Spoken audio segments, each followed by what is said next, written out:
ನಿಷ್ಪಕ್ಷ ಜ್ಞಾನ ಪ್ರಶ್ನೋತ್ತರಿ ಗುರು ಶಿಷ್ಯರ ಸಂವಾದದಲ್ಲಿ ಸದ್ಗುರು ತಮ್ಮ ಕೃಪೆಯಿಂದ ನನ್ನ ಅಜ್ಞಾನ ಪರಿಹಾರವಾಗುತ್ತದೆ.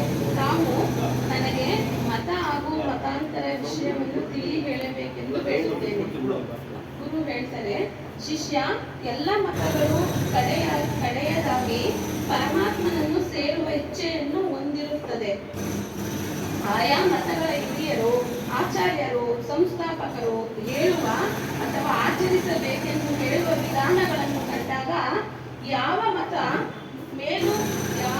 ಮೇಲೂ ವಿಶ್ವಾಸ ಉಂಟಾಗುವುದು ಜೀವನ್ಮುಕ್ತಿ ಆಗಿರುವ ಹುಟ್ಟು ಸಾವುಗಳಿಲ್ಲದ ಪಾರ ಸ್ಥಿತಿಯನ್ನು ಪಡೆಯಲು ಜೀವಿಗೆ ಮತ ಪಂಥಗಳ ಸಹಾಯ ಬೇಕಿಲ್ಲ. ಸದ್ಗುರು ಸತ್ಸಂಗದಿಂದ ಸದ್ಗತಿ ಪಡೆಯುವುದೇ ನಮ್ಮ ಗುರಿಯಾಗಿರಬೇಕು. ಅಲ್ಲದೆ ಪ್ರತಿಯೊಂದು ಮತವು ಹೇಳಿಕೊಳ್ಳುವಂತೆ ಅವುಗಳ ಗುರಿ ಸದ್ಗತಿಯೇ ಆಗಿರುವಾಗ ತನ್ನ ಮತವೇ ಶ್ರೇಷ್ಠ, ಉಳಿದವು ಕೀಳು ಎಂಬ ದೂರು ಯಾಕೆ? ಅಥವಾ ಎಲ್ಲಾ ಮತಗಳ ಗುರಿಯು ಒಂದೇ ಆಗಿದೆ ಎಂಬುದು ನಿಜವಾದಲ್ಲಿ ಅಷ್ಟೊಂದು ಮತಗಳ ಅವಶ್ಯಕತೆ ಯಾಕೆ? ತಮ್ಮ ತಮ್ಮ ಮತಗಳತ್ತ ಜನರನ್ನು ಆಕರ್ಷಿಸುವ ಅಡ್ಡ ಹಾದಿಗಳೇಕೆ? ತಾವು ತಲುಪಬೇಕಾದ ಗುರಿ ಶ್ರೇಷ್ಠವೆಂದು ತಾವು ನಂಬಿರುವಾಗ ಆ ಗುರಿಯನ್ನು ತಲುಪಲು ಹಲವಾರು ವಿಧವಾದ ಮಾರ್ಗಗಳನ್ನು ಅನುಸರಿಸಬಹುದು. ಆಗಿರುವಲ್ಲಿ ನಮ್ಮಲ್ಲಿ ಕಾದಾಡುವುದು ಯಾಕೆ? ಅಜ್ಞಾನಿಯಾದ ಒಬ್ಬ ಮತಾನುಯಾಯಿ ಮತ್ತೊಂದು ಮತಾನುಯಾಯಿಯನ್ನು ಹೀಯಾಳಿಸುವುದೆಂದರೆ ನಗೆ ಪಾಟಲಲ್ಲವೇ? ಈ ಎಲ್ಲಾ ಮತಗಳು ಪ್ರಾಮಾಣಿಕವಾಗಿ ಅಸತ್ಯ ಮಾರ್ಗವನ್ನೇ ಅನುಸರಿಸುವುದಾದರೆ ತಮ್ಮಲ್ಲಿಯ ಕುಂದುಕೊರತೆಗಳನ್ನು, ಅಸತ್ಯವನ್ನು, ಅಪನಂಬಿಕೆಯನ್ನು, ಅಂಧವಿಶ್ವಾಸವನ್ನು ತೊಡೆದು ಹಾಕಿ ಎಲ್ಲರೂ ಸತ್ಯದ ಅನ್ವೇಷಿಗಳಾಗಿ ಎಲ್ಲರೂ ಒಂದೇ ಮತವನ್ನು ಅವಲಂಬಿಸುತ್ತಿದ್ದರು. ಆದರೆ ಹಲವು ಪಂಥಗಳಿರುವ ಕಾರಣ ಇವರ್ಯಾರು ಸತ್ಯಾನ್ವೇಷಿಗಳಲ್ಲ ಎಂದು ಶಂಕಿಸಬೇಕಾಗುತ್ತದೆ. ಒಬ್ಬ ಹಣವಂತನಿಗೆ ಒಬ್ಬ ಮಗನಿರುತ್ತಾನೆ. ಆ ಹುಡುಗನ ಬಳಿ ಅಮೂಲ್ಯವಾದ ರತ್ನಾಭರಣಗಳಿದ್ದವು. ಕೆಲವು ಕಳ್ಳರು ರತ್ನಾಭರಣಗಳನ್ನು ದೋಚಿಕೊಳ್ಳಲು ಬಹಳ ದಿವಸಗಳಿಂದ ಹೊಂಚು ಹಾಕುತ್ತಿದ್ದರು. ಒಂದು ದಿನ ಕರ್ಮವಶಾತ್ ಸಮಯ ಕೂಡಿ ಬಂದು ಕಳ್ಳರು ಆ ಹುಡುಗನನ್ನು ಹಿಡಿದು ಕಾಡಿಗೆ ತೆಗೆದುಕೊಂಡು ಹೋದರು. ಅವನಲ್ಲಿದ್ದ ಎಲ್ಲ ರತ್ನಾಭರಣಗಳನ್ನು ಕಸಿದುಕೊಂಡು ಅವನೆರಡು ಕಣ್ಣುಗಳನ್ನು ಕಿತ್ತೆಸೆದು ತನ್ನ ಪಾಡಿಗೆ ಹೊರಟು ಹೋದರು. ಹುಡುಗನು ಕಣ್ಣುಗಳನ್ನು ಕಳೆದುಕೊಂಡು ಎತ್ತ ಹೋಗಲು ತೋಚದೆ ತಾನು ಮನೆ ಸೇರುವುದು ಹೇಗೆಂದು ದುಃಖಿಸುತ್ತಾ ಆ ದಾರಿಯಲ್ಲೇ ಹೋಗುತ್ತಿದ್ದ ಒಬ್ಬ ಕಾಡು ಮನುಷ್ಯನ ಹುಡುಗನ ಆಕ್ರಂದನ ಕೇಳಿ ಹತ್ತಿರ ಬಂದು ವಿಚಾರಿಸಿದ. ಹುಡುಗನು ನಡೆದ ವಿಷಯ ತಿಳಿಸಿದ. ತನ್ನ ಊರು ತಿಳಿಸಿ ಹೇಗಾದರೂ ನನ್ನನ್ನು ಮನೆಗೆ ತಲುಪಿಸಬೇಕೆಂದು ಪ್ರಾರ್ಥಿಸುತ್ತಾನೆ. ಕಡೆಯ ಪಕ್ಷ ತನ್ನ ಊರಿಗೆ ಹೋಗುವ ದಾರಿಯನ್ನಾದರೂ ತಿಳಿಸಿದರೆ ಹೇಗೋ ತಾನು ಪ್ರಯಾಸ ಪಟ್ಟು ತಂದೆಯನ್ನು ಸೇರಿಕೊಳ್ಳುತ್ತೇನೆಂದು ಬೇಡಿಕೊಳ್ಳುತ್ತಾನೆ. ಈ ಕಾಡು ಮನುಷ್ಯನು ತಾನು ಅವನನ್ನು ಊರು ತಲುಪಿಸಲು ಸಾಧ್ಯವಿಲ್ಲವೆಂದು, ಆದರೆ ಅವನು ಊರು ಸೇರಲು ಮಾರ್ಗ ತಿಳಿಸುವುದಾಗಿ ಹೇಳಿ ಅಲ್ಲೇ ತಿರುಗಾಡುತ್ತಿದ್ದ ಮದವೇರಿದ ಗೂಳಿಯೊಂದರ ಬಾಲವನ್ನು ಹುಡುಗನಿಗೆ ತಿಳಿದುಕೊಳ್ಳಲು ತಿಳಿಸಿ ಆ ಬಾಲವನ್ನು ಯಾವುದೇ ಸಮಯದಲ್ಲೂ ಬಿಡಬಾರದೆಂದು, ಅದು ಅವನನ್ನು ಊರು ತಲುಪಿಸುವುದೆಂದು, ಅವನೇನಾದರೂ ಮಧ್ಯೆಯೇ ಬಾಲ ಬಿಟ್ಟರೆ ಅವನೆಂದು ಊರು ತಲುಪಲಾರದೆ ಕಾಡಿನಲ್ಲೇ ಉಳಿದು ಬಿಡುವನೆಂದು ತಿಳಿಸಿ ಹೊರಟು ಹೋದ. ಅವನು ಹೇಳಿದ್ದೆಲ್ಲವೂ ಸತ್ಯವೆಂದು ನಂಬಿ ಆ ಬಾಲಕ ಆ ಗೂಳಿಯತ್ತ ತಿರುಗಿದರು, ಓಡಿದರು, ನಿಂತರು, ನಡೆದರು. ಬಾಲವನ್ನ ಬಲವಾಗಿ ಹಿಡಿದು ಕಲ್ಲು ಮುಳ್ಳುಗಳಲ್ಲಿ ಸಿಕ್ಕಿ ಒಂದು ದಿನ ಸಾವನ್ನಪ್ಪಿದ. ಇವುಗಳು ಯಾಕೆ ಈ ಕಥೆಯನ್ನ ಉದಾಹರಣೆ ಕೊಟ್ಟರು ಅಂತ ಹೇಳಿದ್ರೆ, ಇದರ ಔಚಿತ್ಯವನ್ನು ಹೇಳುತ್ತೇನೆ ಕೇಳು. ತಂದೆ ಶ್ರೀಮಂತ, ಆ ತಂದೆಯನ್ನ ಹಂಸ ರೂಪಕ್ಕೆ ಹೋಲಿಸಿದ್ದಾರೆ. ಅಜ್ಞಾನಿ ಬಾಲಕನನ್ನ ಜೀವ ರೂಪಕ್ಕೆ ಹೋಲಿಸಿದ್ದಾರೆ. ಅವನಲ್ಲಿನ ರತ್ನಾಭರಣಗಳನ್ನ ದಯೆ, ಕ್ಷಮೆ ಮುಂತಾದ ಸದ್ಗುಣಗಳಿಗೆ ಹೋಲಿಸಿದ್ದಾರೆ. ಅವನ ಕಣ್ಣುಗಳು ವಿವೇಕ ಮತ್ತು ವಿಚಾರಕ್ಕೆ ಹೋಲಿಸಿದ್ದಾರೆ. ಕಳ್ಳರು ಅಂದರೆ ಕಾಮ, ಕ್ರೋಧ, ಗುಣಗಳಿದವರನ್ನೆಲ್ಲರನ್ನ ಕಳ್ಳರು ಅಂಧಕಾರಕ್ಕೆ ಹೋಲಿಸಿದ್ದಾರೆ. ಬಂಧುರವಾದ ಜೀವನ್ ಮರಣ ವಲಯ. ಕಾಡು ಮನುಷ್ಯನನ್ನ ನಿತ್ಯ ಗುರುಗಳಿಗೆ ಅಂದ್ರೆ ಸುಳ್ಳು ಗುರುಗಳಿಗೆ ಹೋಲಿಸಿದ್ದಾರೆ. ಇಲ್ಲಿ ಕಾಮ, ಕ್ರೋಧ, ಲೋಭ, ಮೋಹ ಇತ್ಯಾದಿ ದುರ್ಗುಣಗಳ ಪ್ರಭಾವಕ್ಕೆ ಒಳಗಾದ ಜೀವಿಯು ಅಂದರೆ ಕಾಮ, ಕ್ರೋಧ, ಲೋಭ, ಮೋಹ ಅಂದ್ರೆ ಕಳ್ಳರ ಒಂದು ಪ್ರಭಾವದಿಂದ ಆ ಹುಡುಗ ಕ್ರಮೇಣ ತನ್ನಲ್ಲಿದ್ದ ಗುರುಗಳನ್ನು ಕಳೆದುಕೊಳ್ಳುತ್ತಾನೆ. ಅಂದ್ರೆ ಅವರ ತಂದೆಯನ್ನು ಗುರುಗಳಿಗೆ ಹೋಲಿಸಿದ್ದಾರೆ. ಅವರ ತಂದೆಯನ್ನ ಬಿಟ್ಬಿಡ್ತಾನೆ ಅವನು. ಅಂದ್ರೆ ವಿವೇಕ ಮತ್ತು ವಿಚಾರದ ಬುದ್ಧಿಯನ್ನು ಕಳೆದುಕೊಂಡು ಅಂದ್ರೆ ಎರಡೂ ಕಣ್ಣುಗಳನ್ನ ಕಳ್ಕೊತಾನೆ. ಹುಟ್ಟು ಸಾವು ಎಂಬ ಅಂಧಕಾರದ ಕೂಪದಲ್ಲಿ ಸಿಲುಕಿ ಅಂದ್ರೆ ಕಾಡಿನಲ್ಲಿ ಅದರಲ್ಲಿ ಪಾರಾಗಲು ದಾರಿ ಕಾಣದೆ ಕಪಟ ಗುರುವಿನ ಆಶ್ರಯದಲ್ಲಿ ಅಂದರೆ ಕಾಡು ಮನುಷ್ಯನನ್ನ ಕಪಟ ಗುರುವನ್ನಾಗಿ ಸ್ವೀಕರಿಸಿ ಅವನು ಬೋಧಿಸಿದ ಆ ಗೂಳಿಯ ಬಾಲವನ್ನು ಬಿಡಬೇಡ ಎನ್ನುವುದನ್ನು ಪಾಲಿಸಿಕೊಂಡು ಕೊನೆಗೆ ಸಾವನ್ನಪ್ಪುತ್ತಾನೆ. ತಾನೇ ತನ್ನ ಮನೆ ಎಂಬ ಮುಕ್ತಿ ಸ್ಥಿತಿಯನ್ನು ತನ್ನ ತಂದೆ ಎಂಬ ಸದ್ಗುರುವನ್ನು ಹೊಂದಲಾರದೆ ನಶಿಸಿ ಹೋಗುವುದನ್ನು ಮೇಲಿನ ಕಥೆ ನಮಗೆ ತಿಳಿಸುತ್ತದೆ. ಶಿಷ್ಯ ವಂಚಕರು ಅಥವಾ ಅಜ್ಞಾನಿ ಗುರುಗಳಿಂದ ಅವರ ಬೋಧನೆಗಳಿಂದ ದೂರವಾಗಿರು. ಅವರು ತಿಳಿಸುವಂತೆ ತೀರ್ಥಯಾತ್ರೆ, ವ್ರತ, ಪೂಜೆ, ನಿಷ್ಠೆ ಮುಂತಾದವುಗಳನ್ನು ಆಚರಿಸುವುದರ ಮೂಲಕ ನೀನು ಎಂದೂ ಮುಕ್ತಿ ಪಡೆಯಲಾರೆ. ತಾನೇ ಊರು ತಲುಪದವನು ತನಗೆ ಹೇಗೆ ಊರು ತಲುಪಿಸಬಲ್ಲ?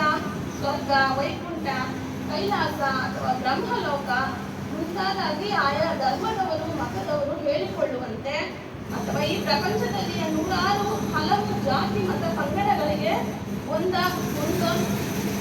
ಒಂದೊಂದರಂತೆ ನೂರಾರು ಮುಕ್ತಿ ಪ್ರದೇಶಗಳಿಲ್ಲ, ಲೋಕಗಳಿಲ್ಲ, ಸ್ವರ್ಗಗಳಿಲ್ಲ. ಒಂದೇ ಒಂದು ಸ್ಥಳ, ಅದುವೇ ಸದ್ಗತಿ. ಹುಟ್ಟು ಸಾವುಗಳಿಲ್ಲದ ನಿರ್ವಿಕಾರಮಯವಾದ ಅನಂತಾನಂದ ಸ್ಥಿತಿ ಪೂರ್ವಜರ ಸುಕೃತದಿಂದ ನಮಗೆ ಈ ಮಾನವ ಜನ್ಮ ಪ್ರಾಪ್ತಿಯಾಗಿದೆ. ಈ ಮಾನವ ಜನ್ಮವನ್ನು ಹಾರಿ ಮಾಡಿಕೊಳ್ಳಬೇಡ. ಈ ಮಾನವ ಜನ್ಮವನ್ನು ಸರಿಯಾದ ದಾರಿಯಲ್ಲಿ ನಡೆಸಬಲ್ಲ ಸಂತ ಗುರುವಿನ ಆಶ್ರಯ ಪಡೆದು ಸದ್ಗತಿಯನ್ನು ಪಡೆದುಕೋ.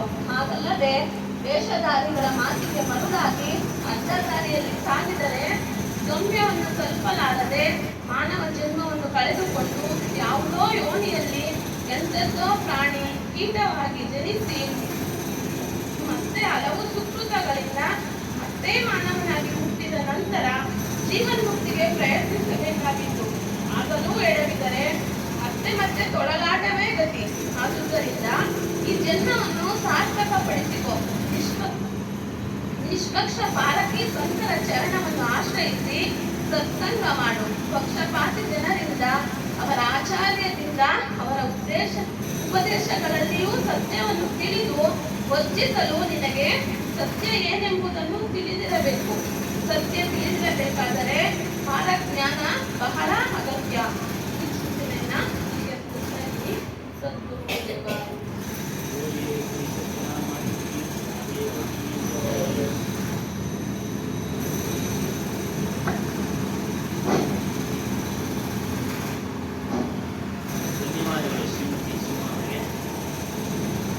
ಮೂಲಕ ವಿಚಾರ ಮಾಡೋಣ. ಶಿಷ್ಯನ ಪ್ರಶ್ನೆ ಏನು? ಹಲವಾರು ಮತದವರು ನಮ್ಮದು ಶ್ರೇಷ್ಠ ಅಂತ. ಇದು ಇವತ್ತಿಂದಲ್ಲ, ತುಂಬಾ ದಿನಗಳಿಂದ ಇದೆ. ಬುದ್ಧನ ಕಾಲದಲ್ಲೂ ಈ ಪ್ರಶ್ನೆ ಬಂದಿದೆ. ಅವರು ಸಹ ಇದೇ ರೀತಿ ಕೇಳ್ಬಿಟ್ಟು ಗ್ರಾಮದ ಜನಸ್ಥರು ಒಂದ್ ಕಡೆ ಸತ್ಸಂಗ ಮಾಡಲು ಹೋಗಿರ್ತಾನೆ ಬುದ್ಧನು. ಅವನ ಮೊದಲಿಗೆ ಅನೇಕ ಜನರು ಬಂದು ಸತ್ಸಂಗ ಮಾಡಿ ಹೋಗಿರ್ತಾರೆ. ಇವರು ಬಂದಾಗ ಬುದ್ಧನ ಹತ್ರ ಒಂದು ಪ್ರಶ್ನೆ ಇಡ್ತಾರೆ. ಏನಪ್ಪ ಸ್ವಾಮಿ, ತುಂಬಾ ಜನರು ಬಂದು ಮಹಾತ್ಮರು ನಮಗೆ ಸತ್ಸಂಗವನ್ನ ತಿಳಿಸ್ತಾ ಇದ್ರು, ಹಲವಾರು ಜನರ ಸತ್ಸಂಗವನ್ನ ಕೇಳ್ತಾ ಇದ್ವಿ, ಎಲ್ಲರೂ ಸಹ ನಮ್ಮ ಮಾರ್ಗ ಶ್ರೇಷ್ಠ ಅಂತ ಹೇಳ್ಬಿಟ್ಟೋದ್ರು. ನೀನ್ ಯಾವ ಮಾರ್ಗನ ಬೋಧಿಸ್ತೀಯ ನಮ್ಗೆ ಸತ್ಯ ಅಂತ ಹೇಳ್ಬಿಟ್ಟು ಅಂತೇಳಿ ಗೇಲಿ ಮಾಡ್ತಾರೆ ಅವನ್ನ, ಬುದ್ಧನನ್ನ. ಅಲ್ಲಿ ಬುದ್ಧ ಆತನಿಗೆ ಹೇಳ್ತಾನೆ, ನೋಡಪ್ಪ, ನಾನು ಬುದ್ಧ ಅಂತೇಳಿ ನನ್ನ ಮಾತನ್ನು ನೀನು ಒಪ್ಪಬೇಕು ಅನ್ನೋದೇನಿಲ್ಲ. ಯಾರು ಏನೇ ಹೇಳಿದ್ರು ಸಹ ನಿನ್ನಲ್ಲಿ ವಿವೇಕ ಅನ್ನೋದಿದೆ, ಮನಸ್ಸಿದೆ, ಬುದ್ಧಿ ಇದೆ. ಇವುಗಳಿಂದ ತಾಳೆ ಮಾಡಿ ನೋಡು, ಹೋಲಿಕೆ ಮಾಡಿ ನೋಡು,